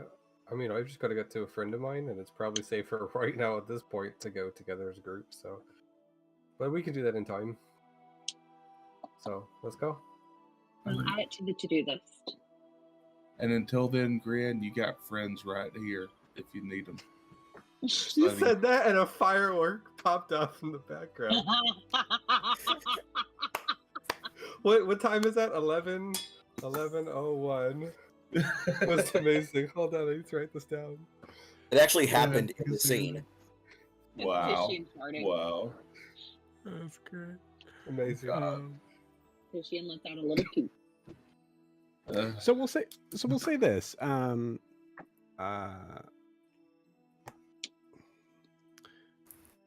Slagton, how long does your shift last? 1 minute.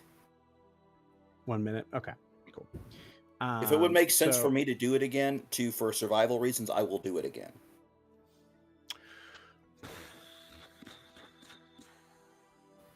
Because I said if I was going to have to make a survival roll, I was planning on doing it. Right.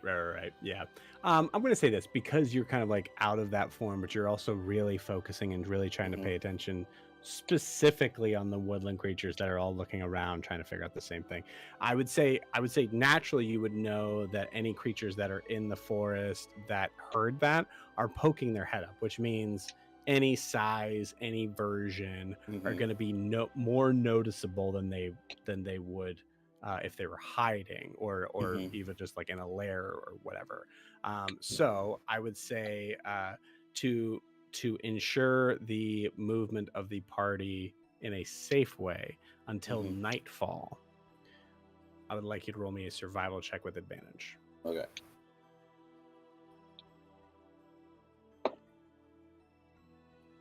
Uh, 23. Good, baby. I think there's probably a couple of like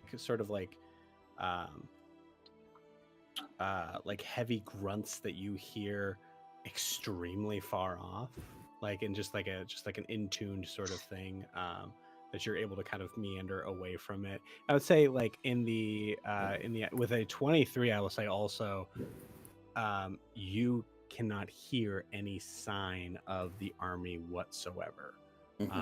I'd say within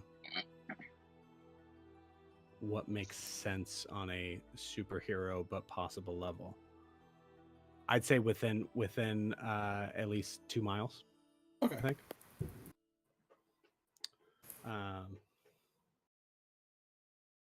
And that makes sense. I think for like Yeah. Tishian's sake, they were there for one thing, and they don't have that one thing. So it would have taken a long time for them to probably decide that they're unable to get it. And they're also probably very confused at this moment too. They probably have a bunch of gnolls freaking out. Yep. We could use that to our advantage. Yeah. So you maneuver, like as you're maneuvering around some of the sounds, you maneuver kind of close to the pathway enough to be able to hear that you don't hear anything from the side. But you're able to kind of come back around to probably about being how far off the path do you guys want to be?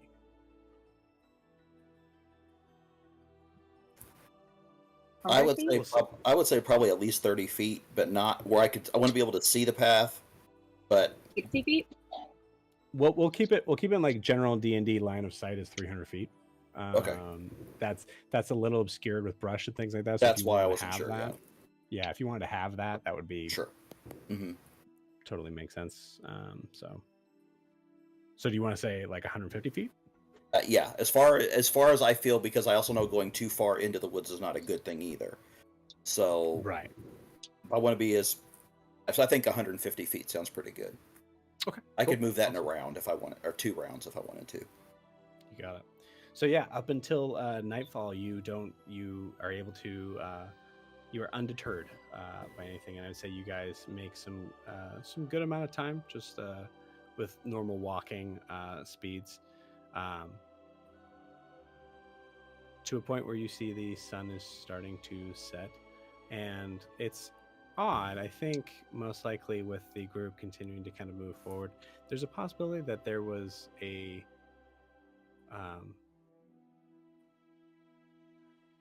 depending on who is in what mind, I think some of you have been so out of the thought of like normal survival instincts that Slagtan or anyone making this comment would kind of like snap you out of it.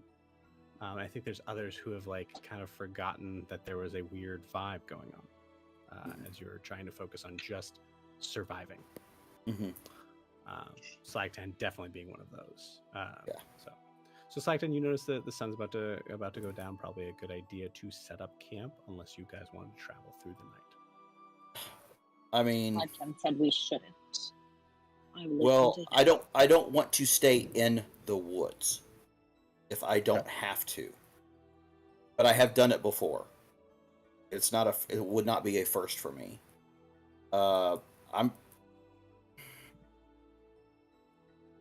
It's a matter of terrain. If there's not going to be a good spot clear, that's a hideable clear spot, with rocks or things like that, we're going to have to stay in the woods.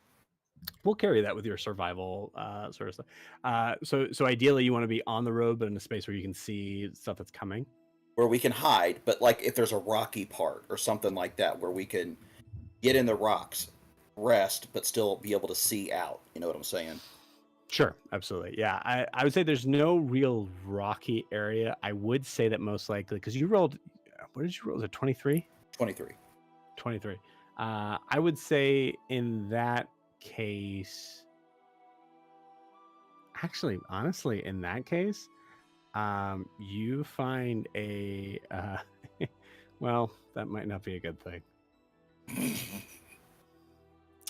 I will say what you see, and you can decide you find your original camp. Perfect.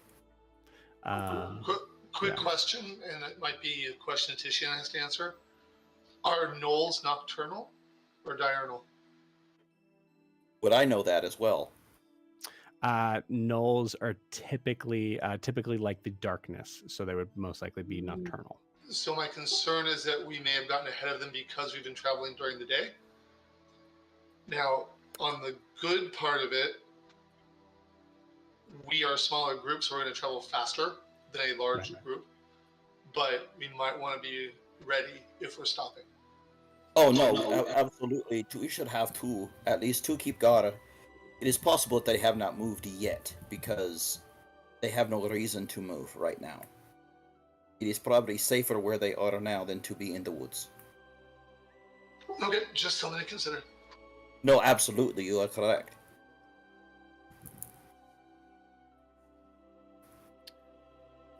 Yes, I was thinking we should take watches, so we could do that, just in case. Okay.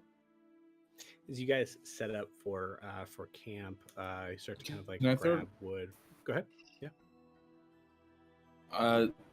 If we're staying in this camp, Titian wants to do an investigation check You got it. for signs of. Yeah. Oh. No. Another one. That's a 14. Just turn into freaking Pokemon. Owlbear, I choose you. With a 14, you do find tracks. They we'll say as you guys are kind of like settling in, Titian, you don't move far enough from the group that I think they would be concerned.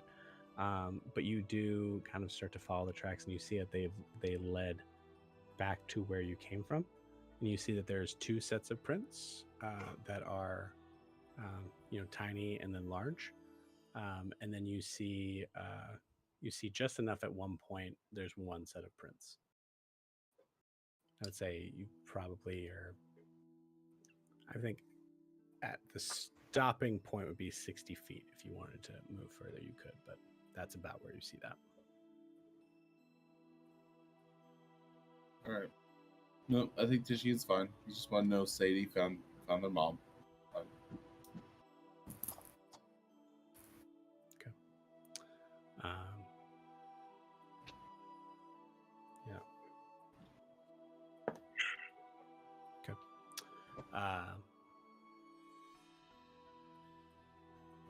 So I think we'll say who's like gathering wood. Like let's RP this moment. I feel like I'm pulling. I mean, I can if you need me. I have an axe, so I'll gather wood. Yeah, I could see myself scouting around more than anything. Okay. So Slackton, you're not gathering wood. Right. Okay, gotcha. I'll say that my investigation check was while gathering wood, if that helps out. Okay, cool. So yeah, so that actually works really well. So I'd say Titian and Adim, you guys are pretty close together. Maybe like at most 20 feet apart. Adim, I think it's fair to say that you notice. Well, roll me a perception check. Let's find out.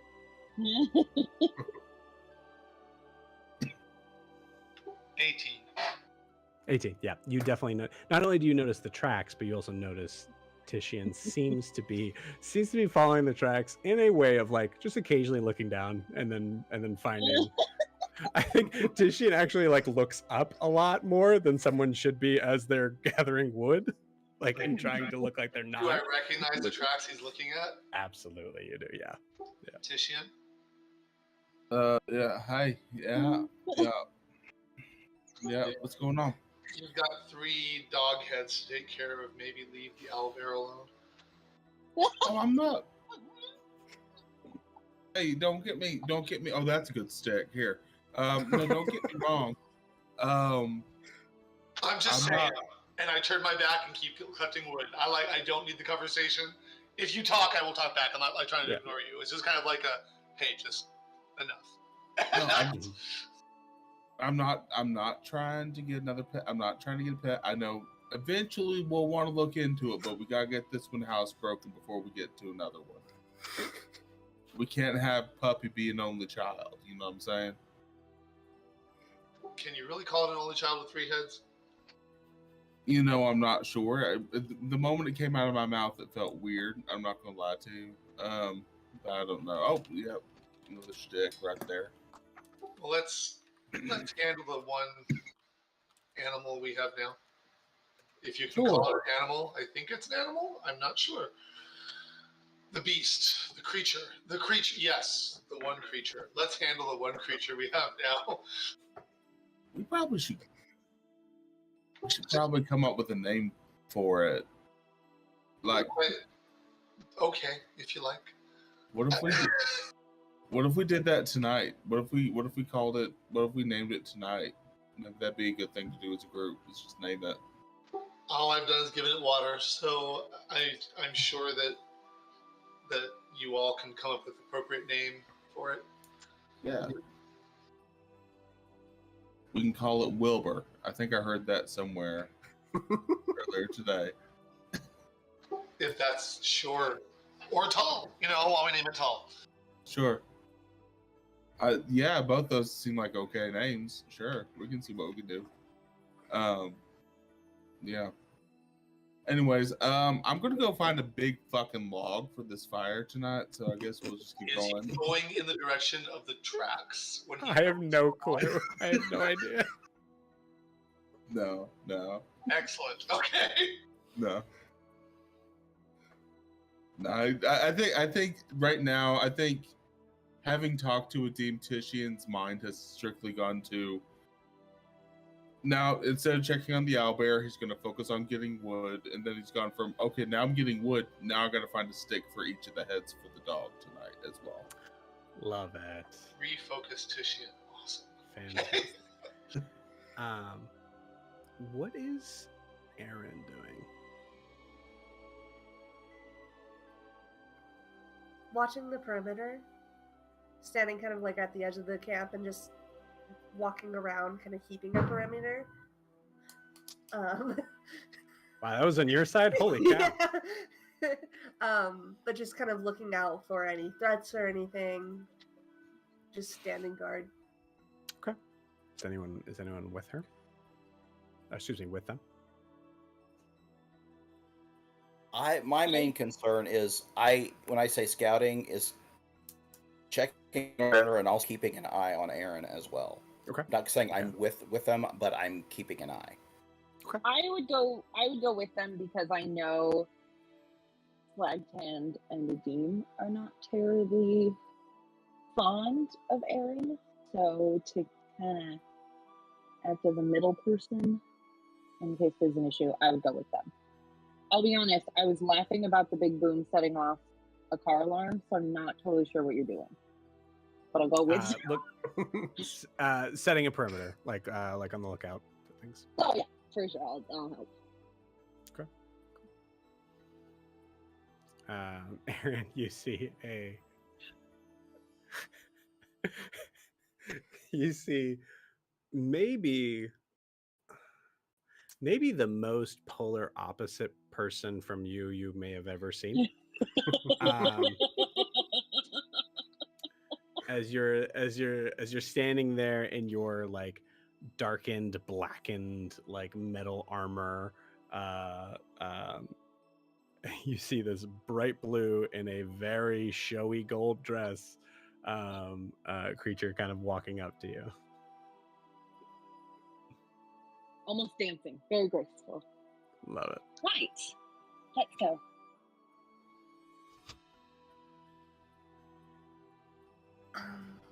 Thank you for what you did back there. You're welcome. And don't worry about Flagtand and Adim. They're protective of all of us, and they take a while to warm up to new people, but they'll come around, I promise. I respect the care that they put into you. It can feel a bit smothery at times, but I don't think I'd be here without them, so I can't be anything but grateful.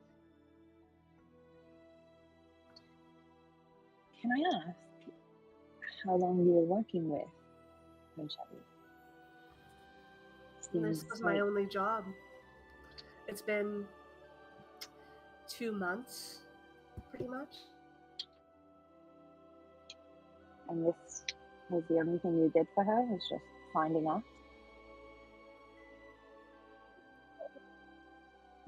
Oh. Yeah, my air conditioner is so loud, it's right above me. This was the only thing you did for her, was finding us? Or did you find other people This is the only job I was given, was to deliver the rod and be on my way. I'll just say your audio got super weird, Fidget. Oh, the only job I was given was, yeah, no. I would I back can out and come hear back it. in. Yeah, Yeah. It's like Okay. it's very tin canish. It's good. We'll wait. Go ahead and jump back out and come back in, see if that fixes it.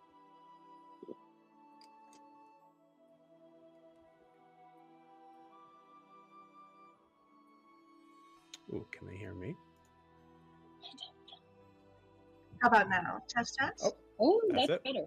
That was it. That'll do it. My light just died. Gotcha. I don't even remember what I was saying. You were saying this was the only job you did for. Oh yes, Uncharted. this was it. This was the only job I did. That's all I was assigned to do. Are you from Ariska? Or A long time ago, yes. I'd heard of her school and never met her before recently, though. And she was the one who found you. I may have reached out to her for some assistance in exchange for this job. I see. I promise I'm not trying to interview you or anything. I know all of them, and I don't know you, and I'm curious. So what is it? What is your area of expertise, per se? For example, Saitan is a very fearsome warrior. Titian is a fearsome warrior. Athene is a pretty fearsome warrior. I can make lights, so yeah, that's what I do. What do you do? What's your area of? What do you bring to the table, so to speak? I protect in a way. It's been my duty for many years to help heal and protect those in need. So I guess you could say I'm a healer. I try to be, at least.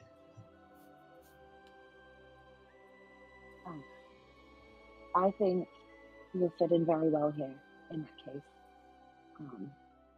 we're people who care about each other, who protect each other, and sometimes need protecting from ourselves. So, I think you might be the puzzle piece that maybe was missing. I don't know. We'll see. I appreciate you taking me in like this, but I understand, and I expect no trust, at least for a while, from at least a few of them. But I'll do what I can. We'll consider it a trial period. Your full benefits will kick in after 60 days. Agreed. Thank you. And I'll pick flowers while we're doing perimeter checks. Love it. Very nice. Interesting phrase. Roll me a nature check. Oh no. I'm using the new dice Matt got me. Hmm. They look like cheese. It's a 12. 12, yeah.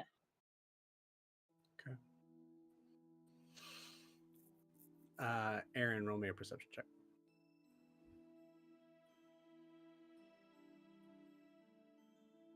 $21. Okay.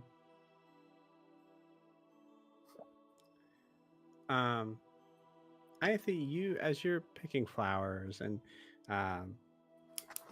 I'd say you get to a point of like you've collected a good amount. Like it's a very nice bouquet. You see, there's many different colors. And I'd say actually in your mind, you're making the bouquet, right? So you're not really paying attention to the flowers in your hand. You're just thinking about the colors and putting them in that hand, going, okay, cool, I'll arrange this later. Aerin, you notice about 6 flowers in that the flowers in her pick a hand, Ianthe. Holding them in my right hand, picking with my left hand. You notice that the flowers that she's holding in her right hand are wilting quickly. Was this a consequence? I'd say about the time she picks the 6th one, the first one is black. What about the consequences? Oh no, here's a consequence. Can I cast Eyes of the Grave? Just to look for any undead within 60 feet of us? Sure. Right, find out I'm secretly undead.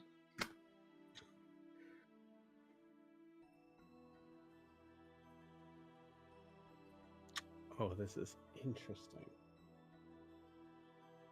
Mechanically speaking, no.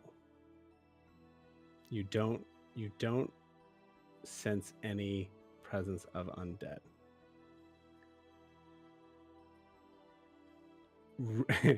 Reading the first sentence, the last part of that sentence kind of makes me hesitate a little bit. You do notice something, a blip that specifically seems to be I'll say at this point right now, you just kind of like notice this, however you sense it, you notice it like the sense accumulating in her right hand right now. There is something that is definitely an insult to the natural cycle of life. Ianthe. There's something wrong with the flowers you're picking. Oh no. Oh. That's strange. I thought they looked good. I'm gonna pick one more. I'm gonna find a good looking one. I'm gonna pick it again. Okay, cool. You pick one more with your left hand. You're focusing specifically at it, so I would like another nature check, but with advantage. Okay.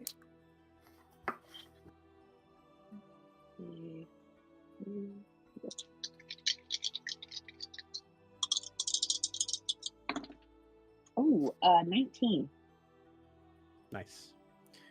With a 19, picking a flower, if picked correctly, you pick it from the stem so that it lasts as long as it possibly can, right? Mm-hmm. So being very careful on how you're picking this. You pick one up and you notice a bulb seems to be just underneath the one you picked up.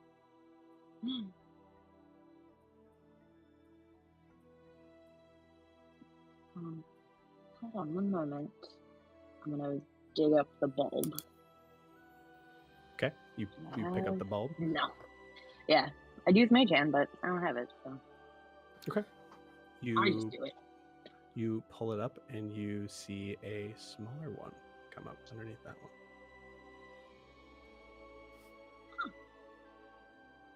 I can guess. Say after about the third pickup, you notice that it's just pretty much just grass and dirt.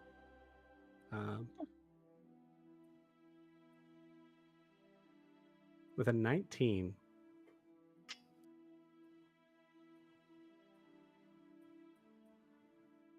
there's something.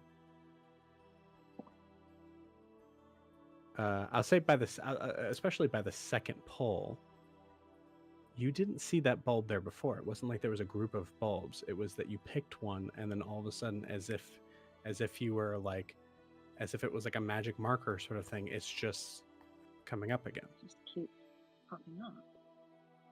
That. And they look like healthy, normal bulbs. Are they in your left hand? Yeah. Yep. They look actually very healthy. So that's so strange.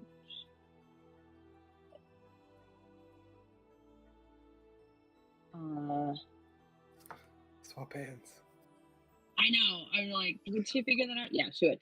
I want to. Yeah, I'm gonna take the flowers and put them in my left hand, and pick up a bulb with my right hand. Cool. Being aware of it makes me roll. Okay. Being aware of it, I would say you don't notice any difference at first.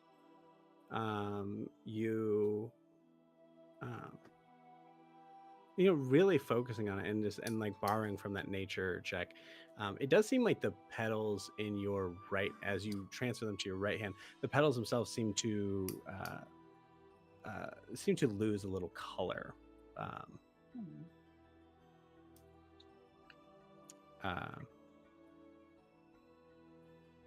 Aerin, you notice that here's a good point.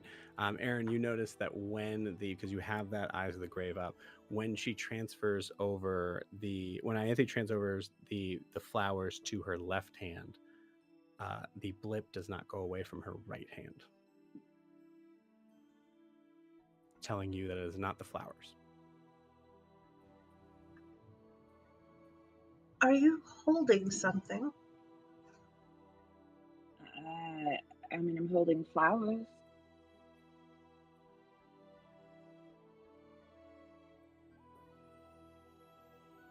Nothing that's affected flowers before.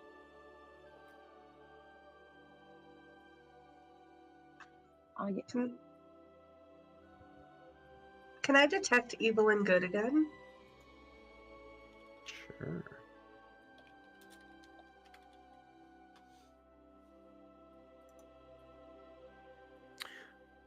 Spells like these are ones that like it's like useless to try to memorize because they're so like specific in their markings, and it's not just the title. Yeah, aberration, celestial, fae, fiend, or undead. Also, if there's an object that's been consecrated or desecrated. Yeah, let me check one thing. Pretty sure you get nothing.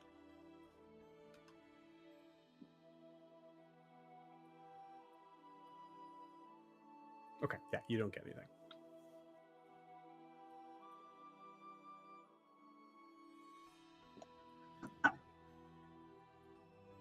I don't know if this is a rude question, but do you dabble in necromancy?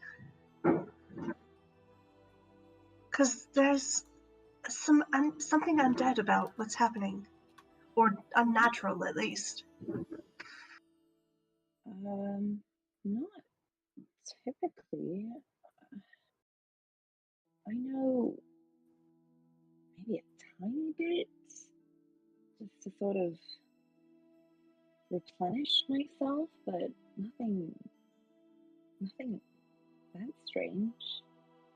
Nothing to raise the dead or immediately kill things like this. Strange. And there's nothing like on her hand. Oh, sorry. No, it's just okay. You're like looking at her hand. Nothing. Looks totally fine. I have to roll me a history check. I'm not good at these. I gotta get better at. I gotta get smarter. I'm gonna be doing nonsense. I gotta get smarter at things. 10. Cool. I would say it's a low DC because it's yourself. Oh, cool. Anthony, thinking back,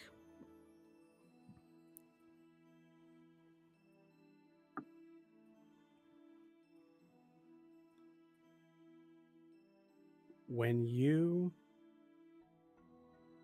fought the Blackbriars,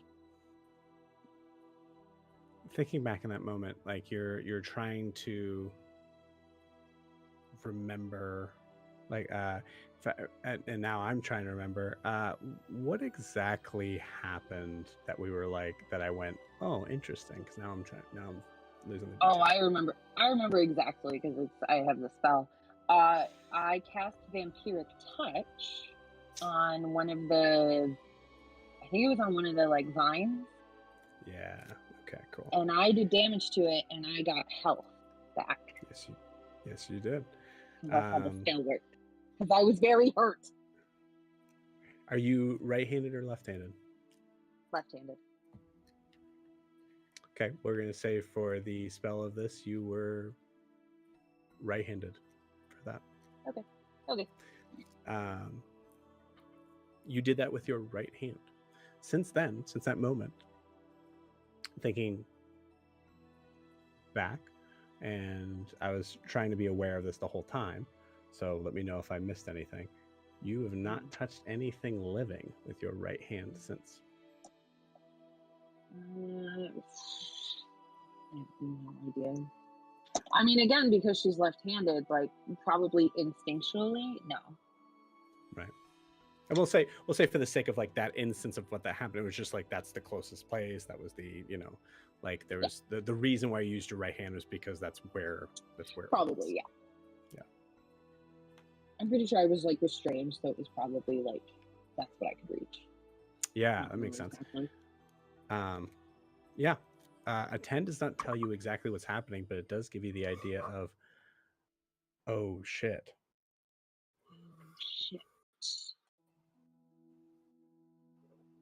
I'm sorry. Do you know anything about necromantic magic? I just remembered. I mean, I didn't accidentally cast something necromantic, but I don't know if it changed something in me. Does that happen? I don't know anything about necromancy. Would I know if that's possible as someone who has that spell themselves? It's I would say with that specific spell, because it's not exactly that spell. Assuming that you're talking about Wither and Bloom, but it is close to the concept of it, right? So that is familiar. How it occurs for you could be very different. But it's purposeful. It's there's a you do it on command. It requires a certain amount of force from you, right? Which is a natural way to say the mechanics of you have to spend a spell slot. The idea of someone not being able to control it and doing it just naturally, you have not heard of. Can I test something? If you trust me. Yes. I'm gonna grab the hand. Yeah. Okay. Cool. She's just like, oh, okay. Make a Constitution saving throw. Oh no! That's okay. A dirty 20? Yeah. A dirty 20. Okay, cool. A dirty 20, and also because you were kind of prepared for it, you take so you take 3 points of necrotic damage.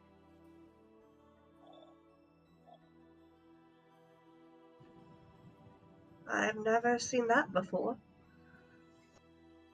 And I would say I would say visibly, because it's damage is damage, so it's got to be something, right? So visibly you see Ianthe like Aerin, how do you react to taking that damage? Oh, true. I'm resistant to necrotic, so I only take one. Yeah, you only take one. I love it. We'll say so mechanically, obviously, it's one. Like RP wise, you are feeling it. There's probably some sort of like it's affecting you. How do you react?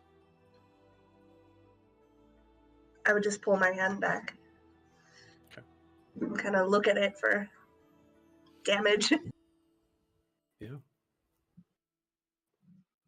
You don't see any like seething or anything like that, but you've definitely received necrotic damage before, so you're familiar with the feeling.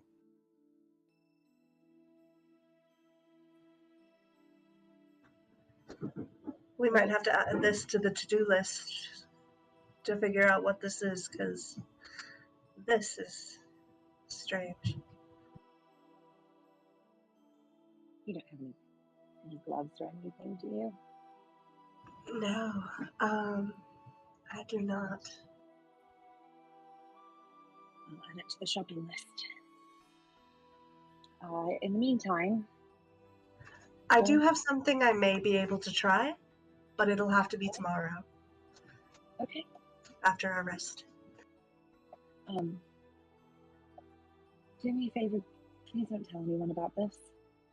Of I course. don't want them to freak out about it, and I just don't want to deal with that right now. So, just between us.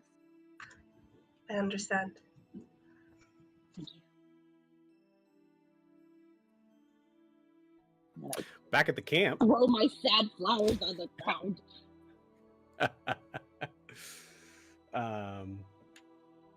I will. I was not ready for that, but that was such a beautiful moment to be able to allow that to kind of come through. So thank you. I should have been ready for that, so it's my fault. Yeah. We'll talk later, Chelsea, as far as I have a couple ideas on that. Nothing fully formed. Okay. Yeah. So back at camp. What is Green doing? Green, what are you doing? I think while everybody is taking the time to do their thing, I'm gonna reach out to my patron, kind of try and find out what's going on. Cool. So is this going to happen mentally, or is this like a visual auditory thing? Your choice. Just give me one or the other. Probably more of a mental thing. Okay. Cool. Especially because it's a creature, so I don't know if we could speak to each other that way, anyways. So it's I don't know. It's not like a beast. I think it's a fairly intelligent creature. I mean, we have Celestial as a language, anyways, probably to do that. So cool. Let's say this for the sake of here's how I want this to manifest. You can just tell me no. I think you're the only one that can see it. I think that's fair. Okay. You so I say, knowing that, I assume you probably wander off a little bit. Mm-hmm. Cool. So you wander off a little bit, and as you're kind of like walking through the forest, you hear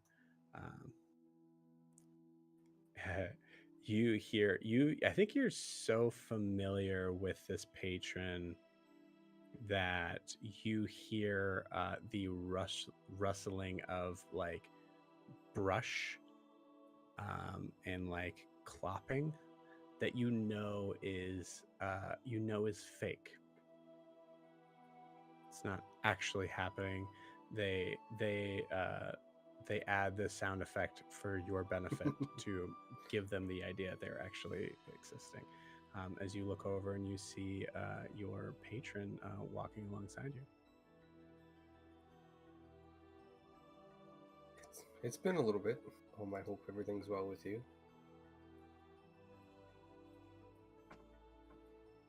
You're different. Yeah, I'd say that. Found my spyglass and a couple other friends as well, and a couple other crazy things too. Speaking of crazy things, did you hear that thing earlier? I did. It was concerning.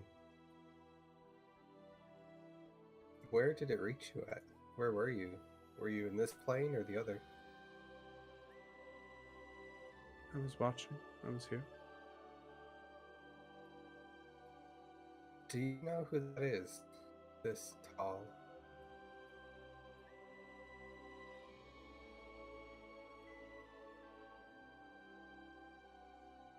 Trying to decide what check I want you to roll. I'm gonna say roll a d20 and then I'll catch up to you on what I want you to actually be. It's a 7. Okay.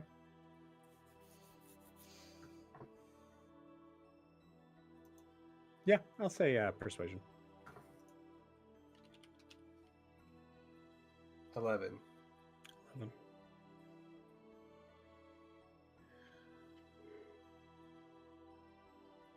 Yes and no. It is a being that was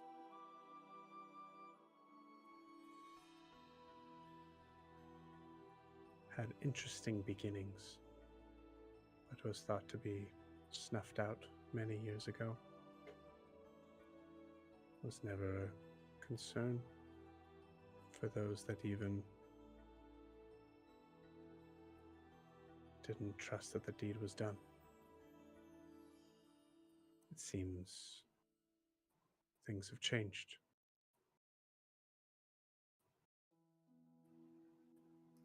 So it's not like a god or something. It's something barn and made.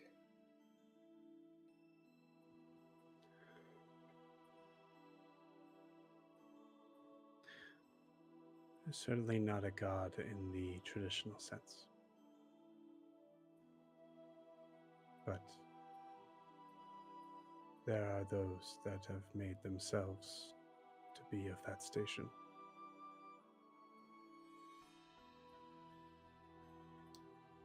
And this Wilbur, is that one of them too?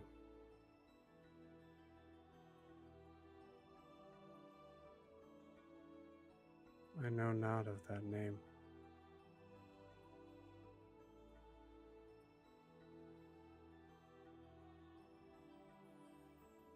I would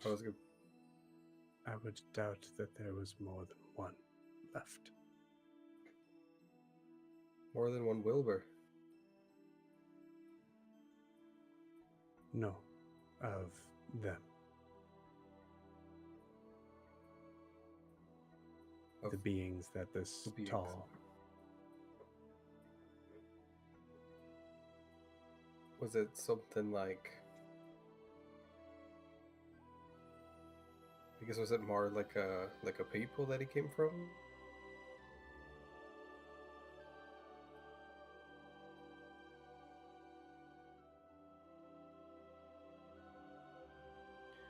I am not of a high station on my plane. I don't know if I would have that information. I know that there were things that came long ago that Celestia disapproved of, or at least were curious about. And they took them away.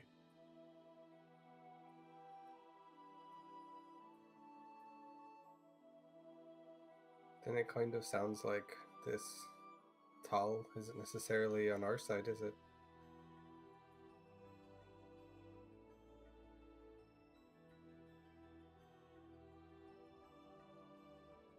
That I cannot say. They are not celestial, but they are certainly not from this plane originally.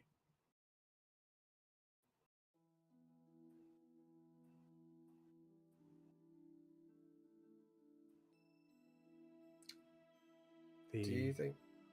Go ahead. I wanted to give you this reservation. Yeah.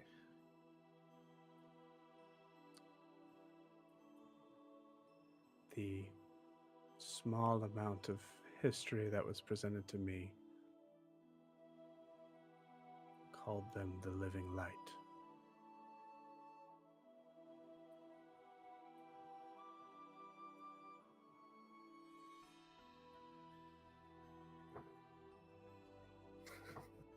That helps to clear it up.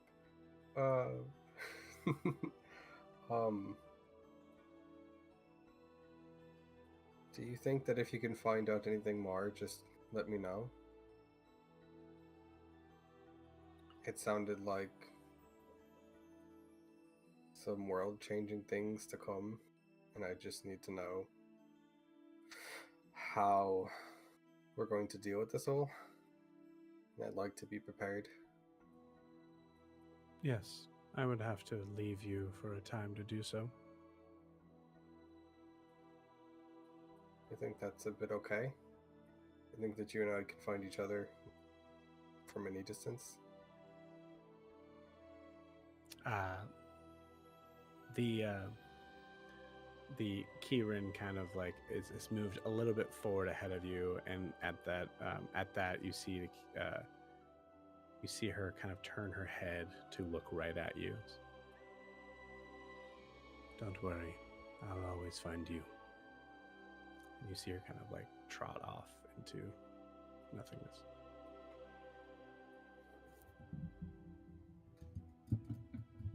And I'll probably just breathe a sigh and head back, probably a little bit more confused, but not confused, or more but less confused.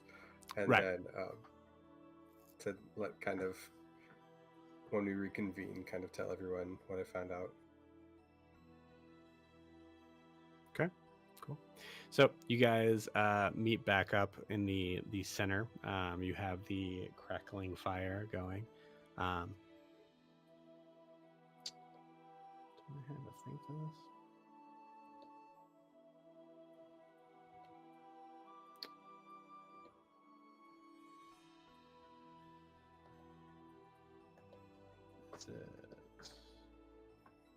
There we go. Found it. Okay. As you guys have settled together, Grian, you explain the information that you were given? Mm-hmm. Yeah. Okay. Cool. For the record, title Living Light doesn't connect with anyone. But yeah, feel free to RP this moment before we take watches. Yeah. So, I mean, as you all know, I kind of, have magic to me, but it's more of a gift. And the thing that gifted it to me, I took to it for just a wee bit. And, trying to find out this being Tal, because, it was able to talk to all of us and become so booming and so powerful. But she doesn't know a whole lot of anything. It's not a being, neither man, or God or anything like that. But it is a beast not of this plane or even the celestial plane. It's, what is it, the light? Wait. What say it was? The Living Light. Its name is the Living Light, so it's not necessarily one way or the other that makes it quite over, good or bad. But it is a weird coincidence that it happened right after we lost the rod. I'm not sure if they're connected. I've tried to find a little bit more information, so she'll get back to me when she can, but I quite think maybe after Muir, we should go find this Wilbur person and Wombat. see if it's connected. The Wombat, yeah. Whatever that is. Whatever that is, yeah.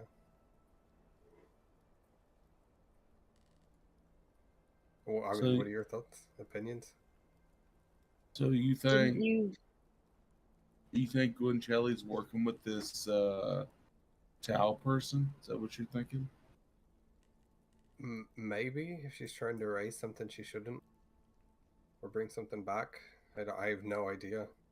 But it's just a weird coincidence that it happened right afterwards. Could also be not connected at all. It could just be timing.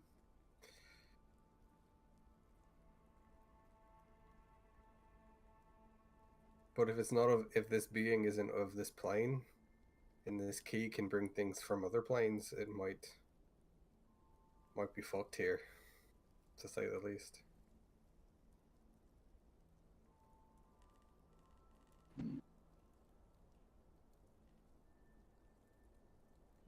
Sure doesn't sound good. I mean, that's for sure. It's a shame we lost the rod. And I'll glare. Yes, but it's a good thing that we're still here, so we can get more information instead of being dead on a mountain, and also robbers. Right? It More makes information about what? More information about what?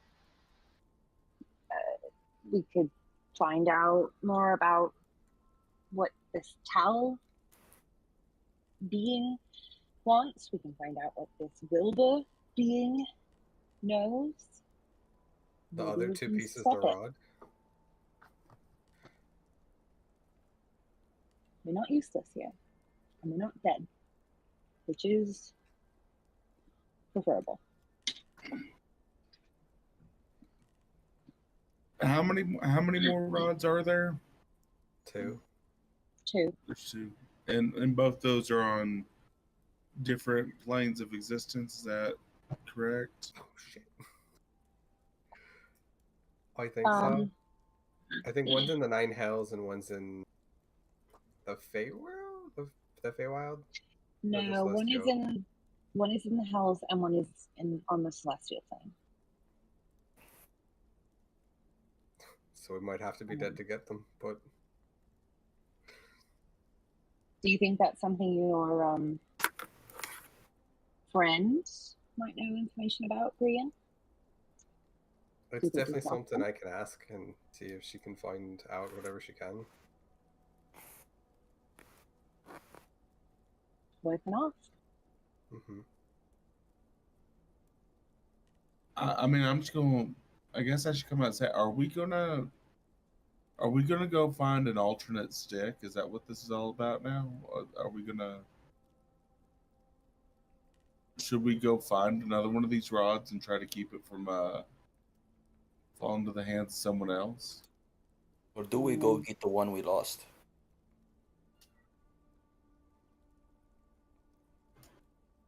Which one's I mean, easier? Right.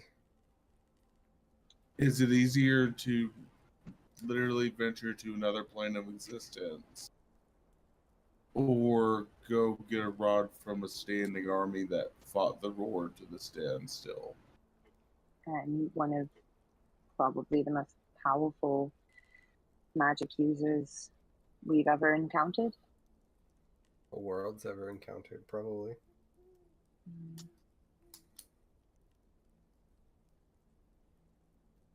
I don't think we need to make a decision about it now, but definitely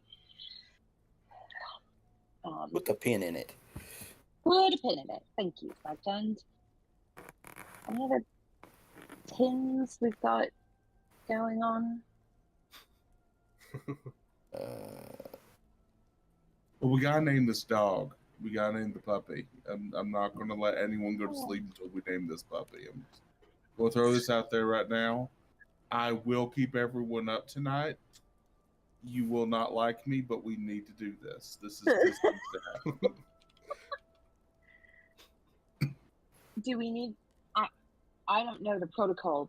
Do we name it as one being, or do we name each head? I mean, they all have seemingly distinct personalities. I have been addressing heads separately. Okay. Each is different, things different. The one on left is the mean one. What should we call that one? 510. I call him Donsig. Donsig. Donsig. Danzig. Okay. Okay. What about? I'm trying What so about hard middle not to make a Danzig joke right now. This sounds like Danzig to me. Sorry. No, Google Translate came up with it for me. I like it. I think it is Danzig, right? But Danzig's a real No, it's spelled Donsig. Donsig. Okay. Yep. Danzig. Danzig. Okay, cool. Okay. Well, maybe we could draw straws and maybe 3 of us can come up with some names for the heads. I think I like that's a to good do idea. that. All right. That's all. I'm just gonna say I don't know. All right. I think Tishian will go out and I think you'll see him grab his tail, and I think you'll just see him pull some hairs out of the bushy part of his tail, pulling it. All right. Well, all right. That hurt more than I thought it was going to, so this better be worth it. Inflicted petting damage. He's gonna look right at it and be like, "That wasn't very smart. I'm sorry," and he's just gonna he's gonna just sort of mess with one, I guess. And then I don't know how we want to do this mechanically. I guess we could. I could roll a d6 and the first we'll go Adim, Aerin, Grian, Ianthe, Slagtan, and Tishian in that order 1 through 6, and the 3 numbers that pop up are it. Yeah. Okay. Yeah. So first one up Two. is 3. That's me. Okay. Second one is 4. That's Ianthe. And then the last one is, are we doing 2 or all 3? Or did we decide that Danzig is the We mean decide Donsig. I'm Danzig. He did the research. Okay. good with Danzig. It doesn't matter. That's what I'm gonna call it. Yeah. I also think Slagtan's been taking care of the dog more than anyone. So yeah. I'll give my straw to Tishy and be like, here, you can name it. It's okay. You and Ianthe got this. I believe in you. What have you got, Tishian? Well, you can think about it. You can sleep on it while we do it. It's okay. You don't, unless you have one right now ready prepared. You might have 10. You see Tishy and just sort of think, look back at the hair strand, then look right back up at you, and just give you the biggest hug. Just Oh. Love it. so happy. I'm gonna do just a real quick healing light, just to be it's such a warm hug. It's boop, and give him some HP back. Pull his hair out. Aerin, you're looking at this bonkers display of party acknowledgement right now, of just so much has happened. I think This maybe there's a geopolitical force is now dealing with naming the puppy. There may be, there may be some reality to this of Aerin noticing okay, this is also how people cope with trauma. So yeah. Okay, but in reality, this is not too far from what Adim was saying earlier. Who cares? We got to keep running, right? Right. Yeah, Sure. we can't take on Gwichelli tonight. We can't go find the wombat tonight. We have to focus on what we can do, and by God, we can name this puppy. who is a Cerberus, full Cerberus, it's not a flesh eating animal, right? Just Eating to flesh. be clear. And notice Tishian, Adim is not putting up a fight at all. He's participating, allowing it to happen because he agrees with you. Let's do what we can right now. The fire-breathing true sight devil dog. Control what we can. All right. So Tishian, I think Tishian, you're. what's your idea? I've been thinking really hard about this, y'all. I hope you like it. Bell.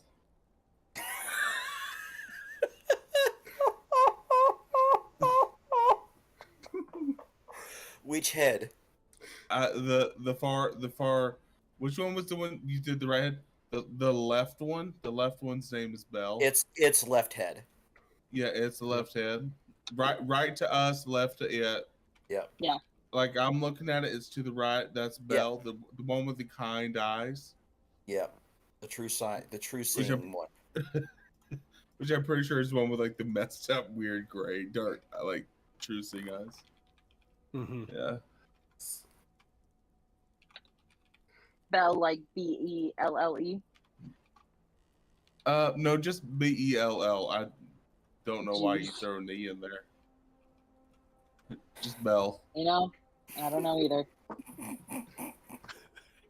No way. Holy shit, that was funny. So Anthony has to name the middle head. Gizmo.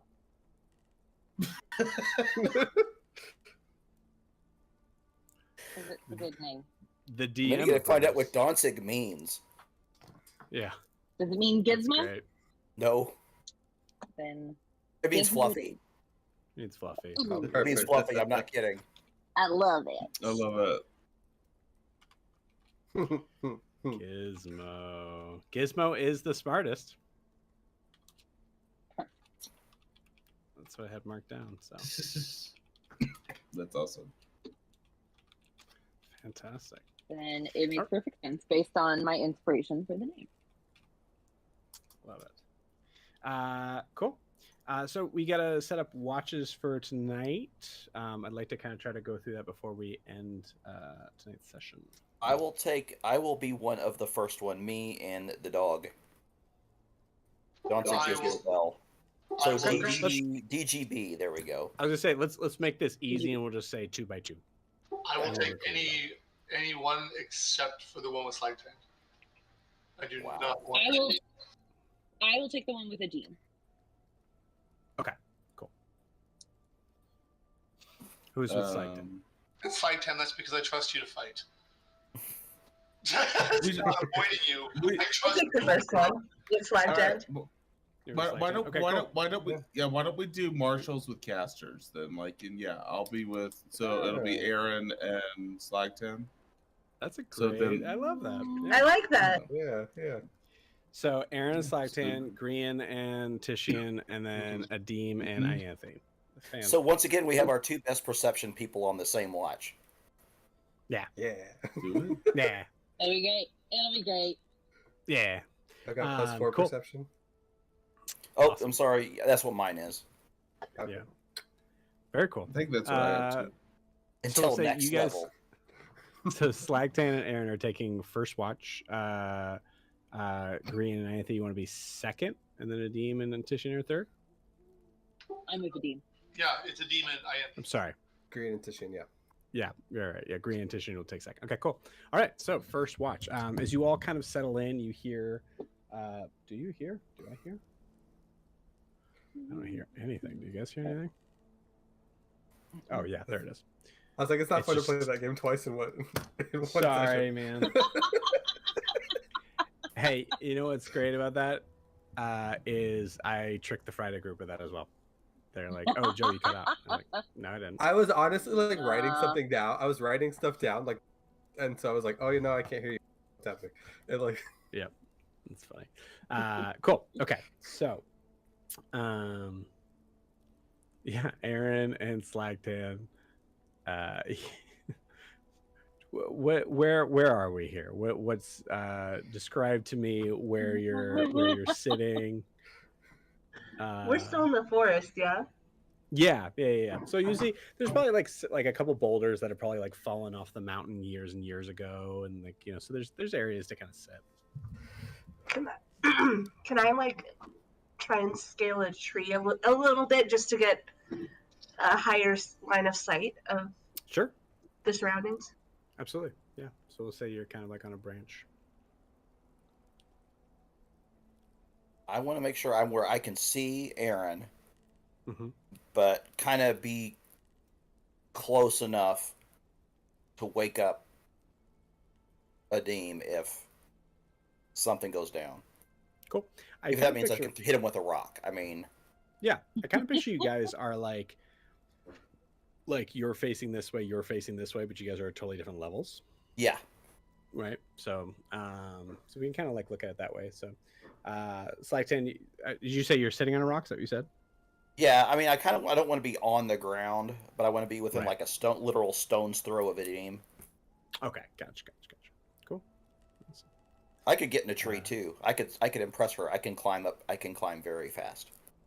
Well, that's kind of what we're getting at, right? There's like Yeah. there's probably a good solid, I don't know, 5 minutes of awkward silence. Yeah. Well, I was going to kind of keep it as like 3 hours of awkward silence, really. Okay. I'm not trying to be hateful, but there's No, a trust no, thing no, going no. on right now. Totally fine. Definitely. Yeah. So we'll put it this way. Do you think there's any conversation that Aerin tries? No. Okay. No.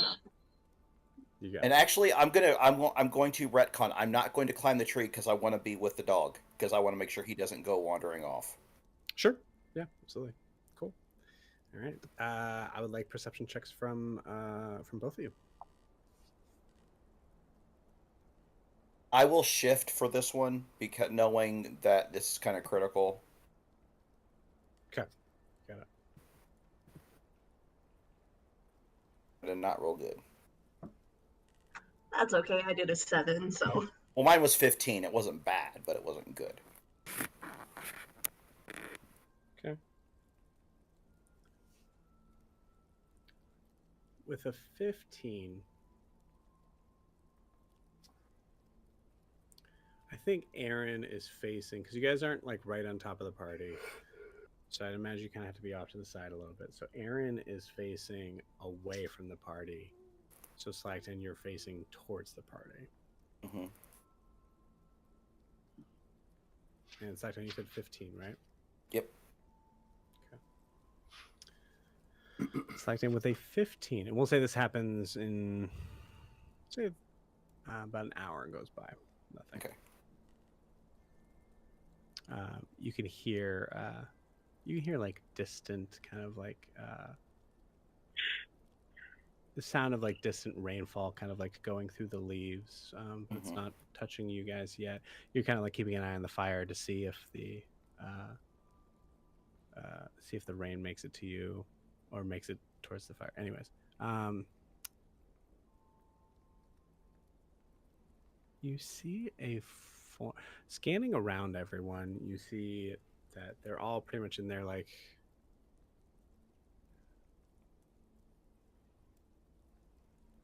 they're all just kind of laying in the ground. And everything's low to the ground. You see something cross from tree to tree. It's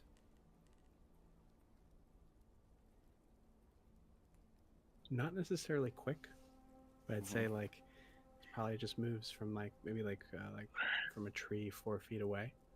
Mm-hmm. Just enough that you're not entirely sure what you saw. Mm. With a 15, you think you saw A wombat. You think you saw a ghost. It seemed like it was something ethereal. And I'd say the only thing you made out was just like the shimmer of a cloak. That's it. Could I go to where I think it was or is going? If you want.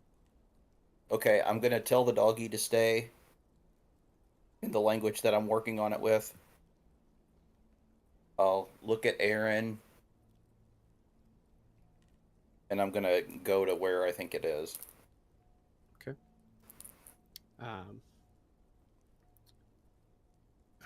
Aerin, are you watching Slagtan, or are you just keeping post on where you're on the direction you're facing? I'll keep an eye. If he's walking below me, I'll just kind of watch where he's going. Okay, cool.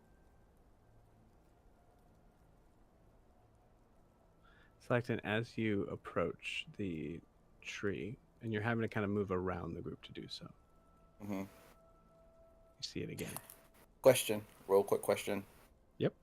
In the hour of before this all started, because this could become important, could I have like worked on the hammer trying to get it to do what it's supposed to do? Or is that like take an entire rest? What are you trying to do? The hammer, you said, like act like it wasn't attuned anymore.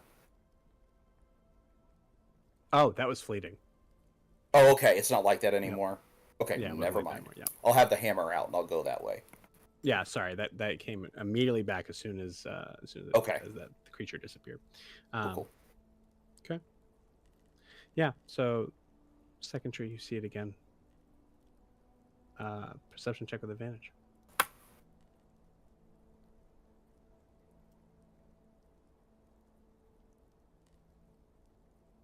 Oh, thank you, advantage. Oh, 16.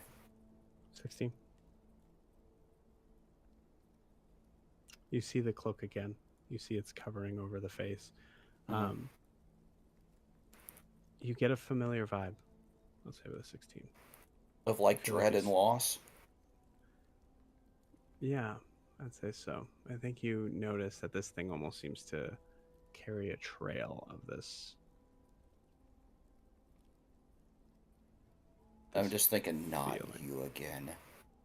Mm-hmm. It moves further out. I normally would want to pursue it, but right now protecting my friends is more important, so I'm not going to follow. Okay. Aerin, roll me a perception check. Straight roll. That's better. A 19.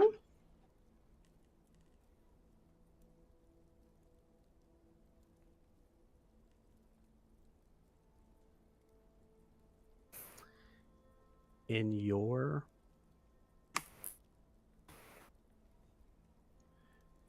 place of what your original group was intended on in the beginning, things were right. You felt that you were doing the Raven Queen's bidding. You felt that it was a high honor.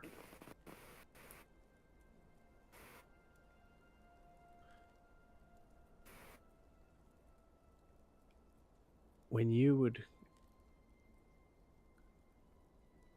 make these missions, there was once or twice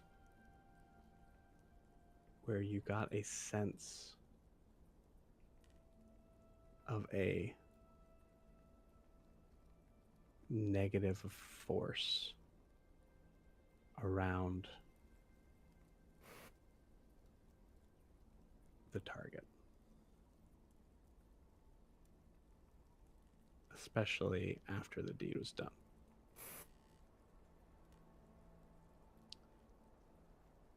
There was at least one time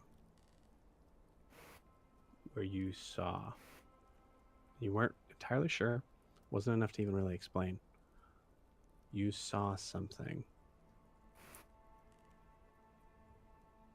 Tall creature, flowing cloak. You feel like you saw some like faint purple glow.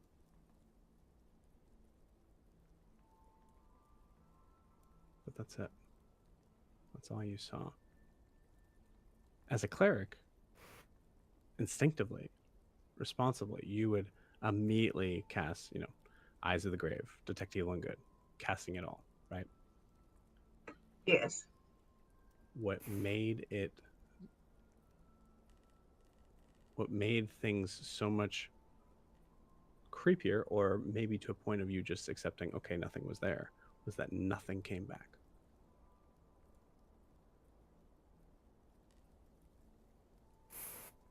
We'll say, for the sake of brevity, you saw it once. You felt it maybe a couple times, but you've seen it once. And you saw it again as you saw Slagtan moving towards it.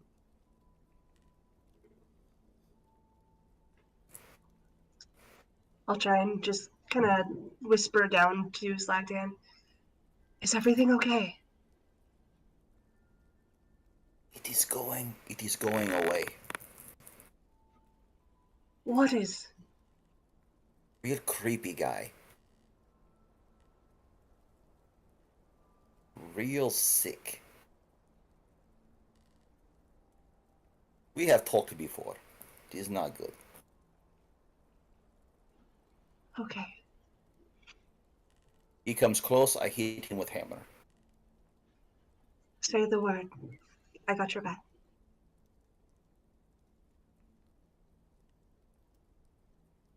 And I'll probably keep my focus for the rest of the shift that way.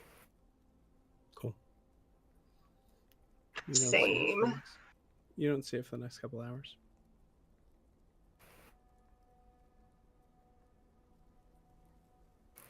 Okay. I will go... Okay, go ahead. Sorry.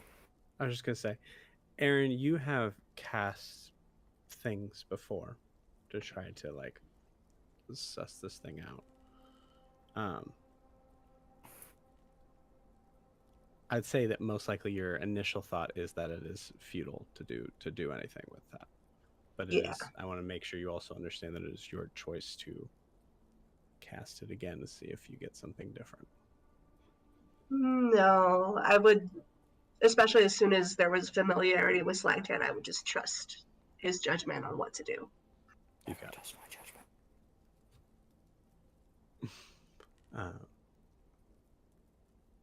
Okay. Yep. Sorry. It's like this. Hours passed. Okay, I will wake up Adim. And I'll say, there is something that went over there has not come back. Keep eyes that way. Okay.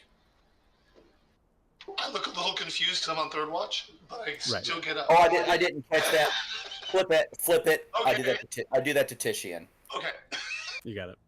I missed what the actual It's watch okay. was. I was like, sure. Go back to bed. Now go to sleep. Go back to sleep. Tishian will immediately wake up a demon and go, Slagtan just told me about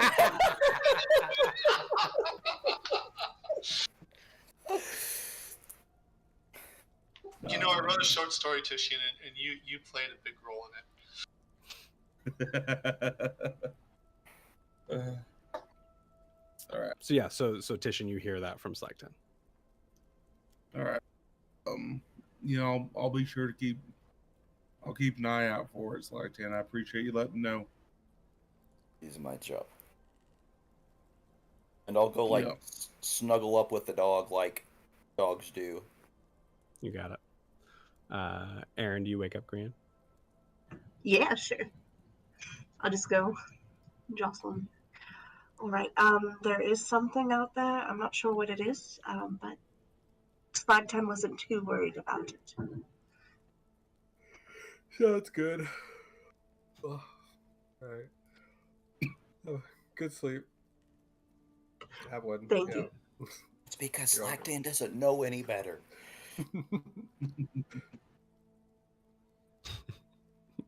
That's so funny.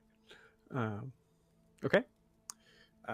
So I think you guys probably just assume the same sort of positions, more or less.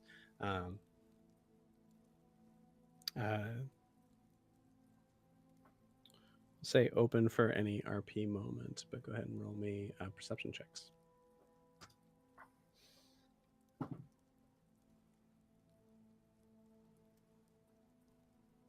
Dirty 20. 9. Okay.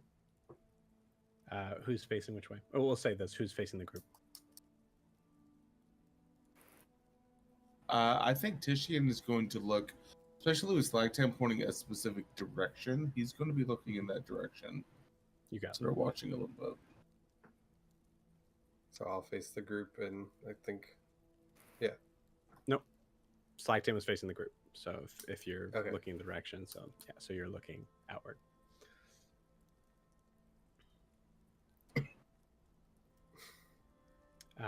As you guys, no, sorry, go ahead. No, no. go for it. Yeah, go. I was just No, gonna say, I was as you just- guys. Oh my gosh. I'm tapping out. You guys. Titian. Go ahead.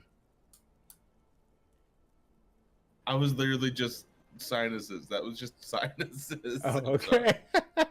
So Titian makes a sinus noise. Yeah. Grian. Go ahead. Oh no, you go. You go. Okay.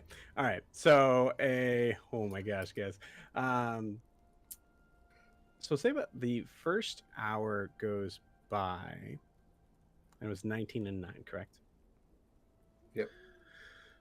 First hour goes by. Yep. Sorry, dirty 20 No. and 9.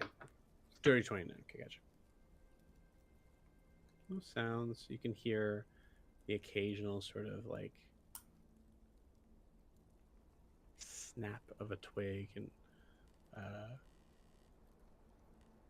sound of like a you hear like a cry out from from like a small woodland creature that's probably met its demise from something bigger, but it seems far off.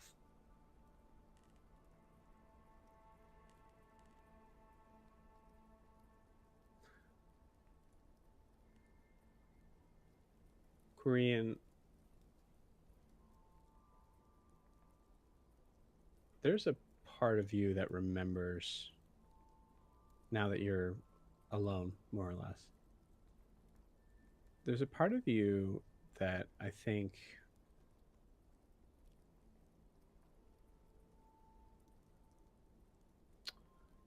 it's struck with a little bit of guilt. You have, for the most part, taken a direct route to finding out what you've been wanting to find out. You've made that trip to Eriskar. You've been given that task. You've retrieved that item.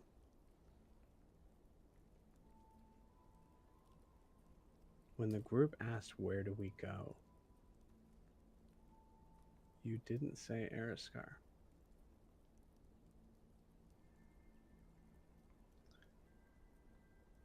I think you think about that.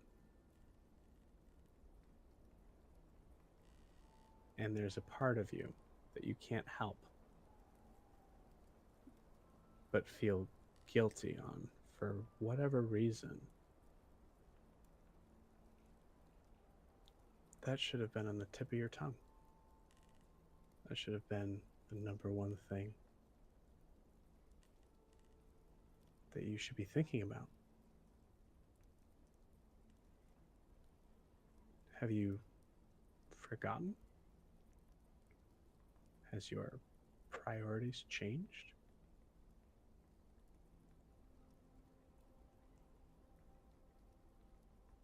Is there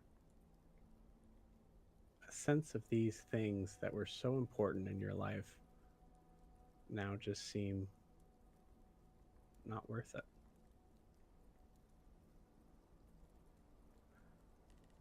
You fight with these feelings for about an hour.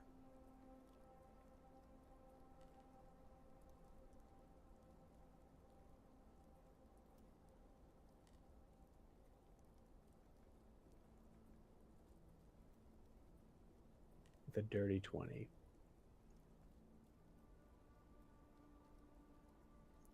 You feel that feelings start to ebb away.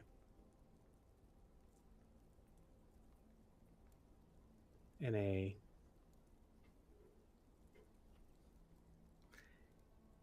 a way as if a spell has left your area.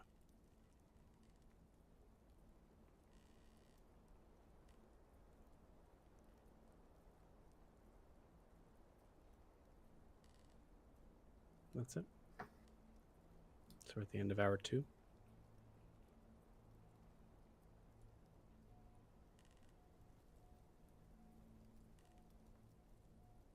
I think that as it goes away, Green would just remind himself that as much as he would want to go to Eriskar, Granchelli that's kind of her seat on the table. And while he wants to, that's probably not in anyone's best interest right now. So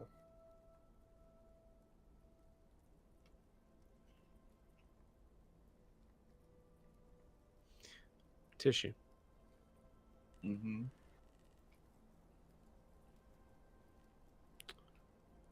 Give me a wisdom saving throw. I'd be happy to. So, give me a second to pull up my sheet. It's 5 plus 7. That'll be 13. Okay.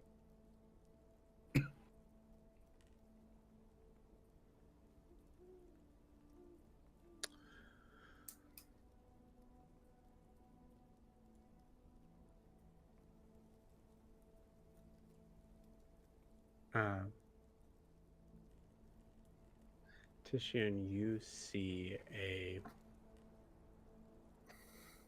so you're looking towards the group, you're looking towards that area. You see the flames themselves start to kind of die out as the rain kind of makes its way over to you all. You see like kind of a disgruntled sort of movements from the people sleeping as they kind of turn over or put something over them, still pretty much in that sleep-like trance, or that trance-like sleep, you know what I mean?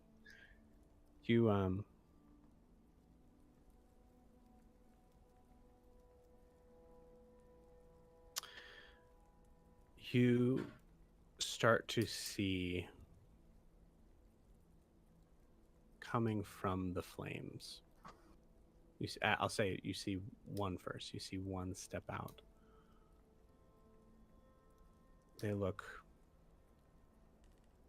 This creature looks completely ethereal, completely see-through. Besides this like kind of like white sort of ghost-like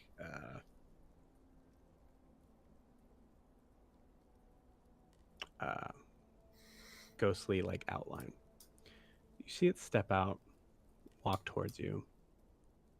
Gets about maybe 10 feet towards you until you recognize who this is.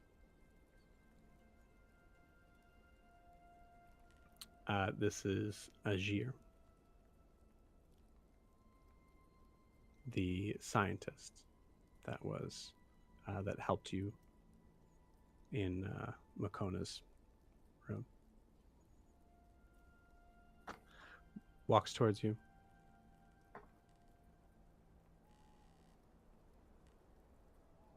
Puts out a hand.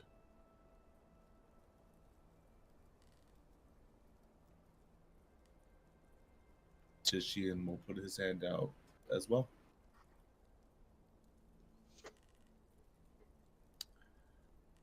As you put your hand out, you see small kind of flash of light. You see other figures, other ghosts start to come out of the fire and start to walk slowly as if they're all marching. They're almost fully in step with each other as they're walking away from the fire. You see them step up on an invisible ledge that's not there, and you see them all fall forward at the same time.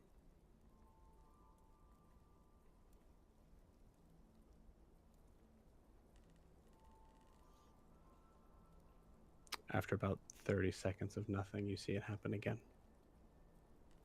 And again. And again. All the while, Ajir is just staring at you.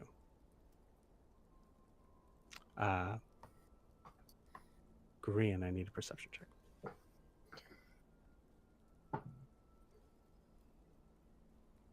That is a 13.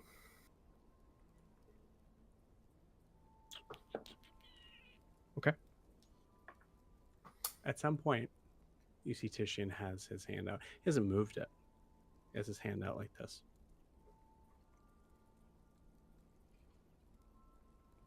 Hey Titian, you okay? And he'll kind of like nudge his shoulder. Okay, you physically nudge him. Mm-hmm. Ghosts disappear. The ghost disappear from Titian, so even Ajir disappears. Yes. Oh, hi, hey, oh.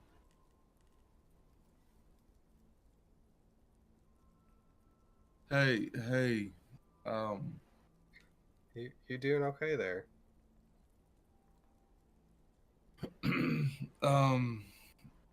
yeah, so I just had a bit of a flashback from what we were seeing, what I was seeing in the cave. You mean all those Did you? ghosts jumping off the ledge there? Yeah, did you see any ghosts right now, or did you see any of that happen? No, I didn't see anything, but it was kind of weird there for a bit for me too. Almost like we were back in that room that made us all kind of depressed. But it's kind of weird, right? Yeah, yeah, yeah, I'm hoping we didn't track this with us in some ways. Yeah, yeah. What did you said you saw something? What did you see, or are you No, I feeling, just are you feeling okay, Grian? How are you feeling? yeah, I'm feeling okay, but it's a little nerve-wracking that you're seeing that thing out here. I mean, they're all back in the mountain, all the way back there. Just now, Joe. Before I go forward, like I mentioned, like it was a spectral mountain they were jumping off of, or was it a mountain nearby us that we saw? I saw them. You didn't see any mountain. You saw them walk outwards from the fire, seem to step up on a ledge that's not there, and then fall. And just fall off and disappear. Okay. Yeah, I don't. I'm gonna be honest with you. I hope this isn't. I don't really want to carry this with me anymore. I hope this isn't something. I hope this isn't just a part of me anymore. You know what I mean? Is it something you might want to talk about? I mean, I don't know how to really do that. Well, you just say how it makes you feel, and you know, just kind of really how you feel about it.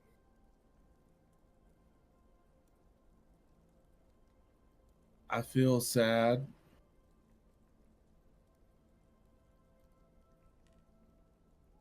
I indescribably sad seeing those people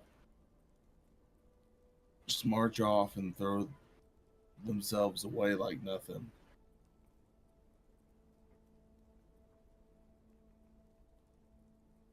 I don't know. There's nothing I could say to describe it. It's just I don't know. Why would he show that to me now? Like why would he show, like I wasn't seeing it until he came from the fire to like show it Who to me. who showed it to you? The same guy that was in the mountain, Ajir. He's the same guy that showed me like the lab where it was, and that sort of thing. He just sort of And he was in his same spectral form. well, I mean, sort of. They all emerged from that fire right there, right in front of us, and just he came out and took my hand, and then just showed me all those people.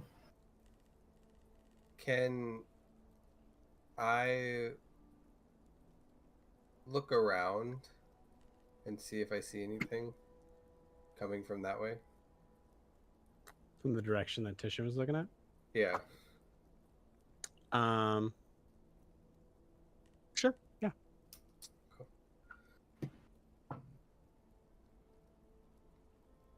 Do you want me to do a investigation or perception? Perception check. It was a 12.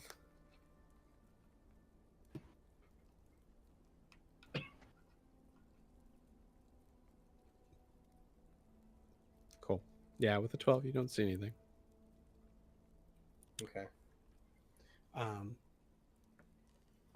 Because Green would be worried about like illusion magic. Sure. What you do see, we'll say this is kind of in the, I think it's probably maybe 30 minutes before the end of hour 3. So it's been 2.5 hours. Still raining. And actually, we'll say because you've both been slightly distracted, I assume you kind of resume your posts. Just for funsies, you guys don't. Do you guys switch or do you guys stay where you are? As far as directions. I think Tissue. Go ahead, Graham. Or go ahead, Brian. I think it might be best if we swap places just in case. Cool. Yeah. Yep. And I'll tell him too. I'll be like, I've seen some things traveling around with my, my adoptive parents where people could do some crazy things with fire. So I just want to make sure nothing strange is going on. So. Sure. I'll take a. Yeah, you're just over here. I'll go over here. Sure. Okay. Cool. Korean perception check. Much better. 16. 16. Cool. The 16. You see. You see Ianthe getting up.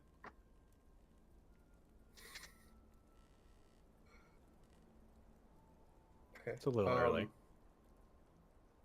Yeah. And how far is she from me? Like 30 feet? Yeah, we'll say so. About 30 feet. So I'm being able to talk normally. You doing all right there, Auntie? It's a little early to be up, but I mean, perfect timing almost. Inside check. Me or her? Mm-hmm. You. 6. 6. Oh, cool. no. You see Ianthe start to kind of like walk towards you. She's kind of like looking down as if she's like trying to like pay attention to her movements, like her feet. I will say as a player, I'm aware of how you might feel on this, but as a character, you rolled a 6. So you do see just what looks to be a distracted Ianthe. So Ianthe kind of like walks towards you, closing the gap 30 to 15. Anthony, you doing okay there? 10. Is the fire gone? It is dying, we'll say. Okay. I'm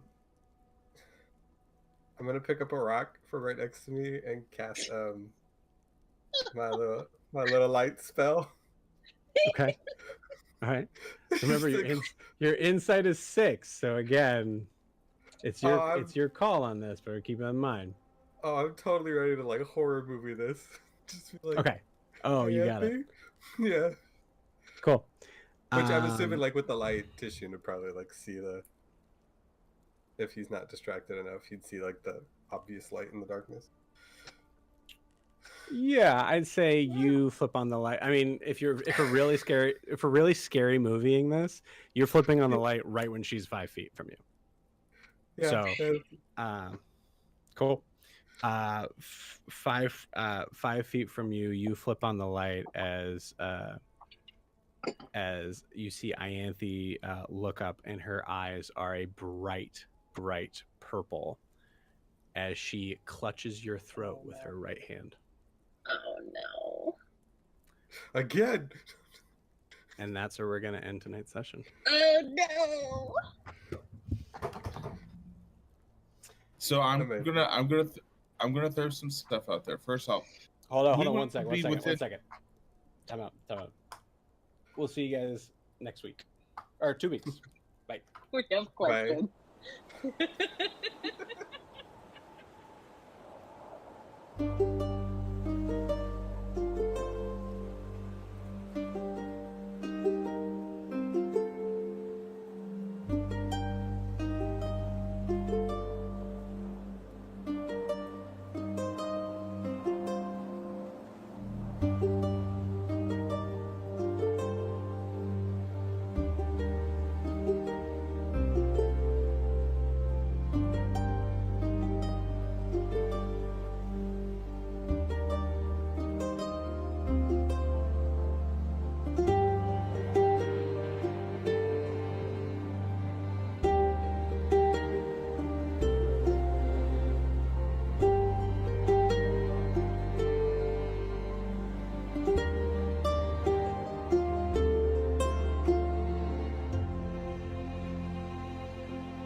wasn't so late, I would have kept going, but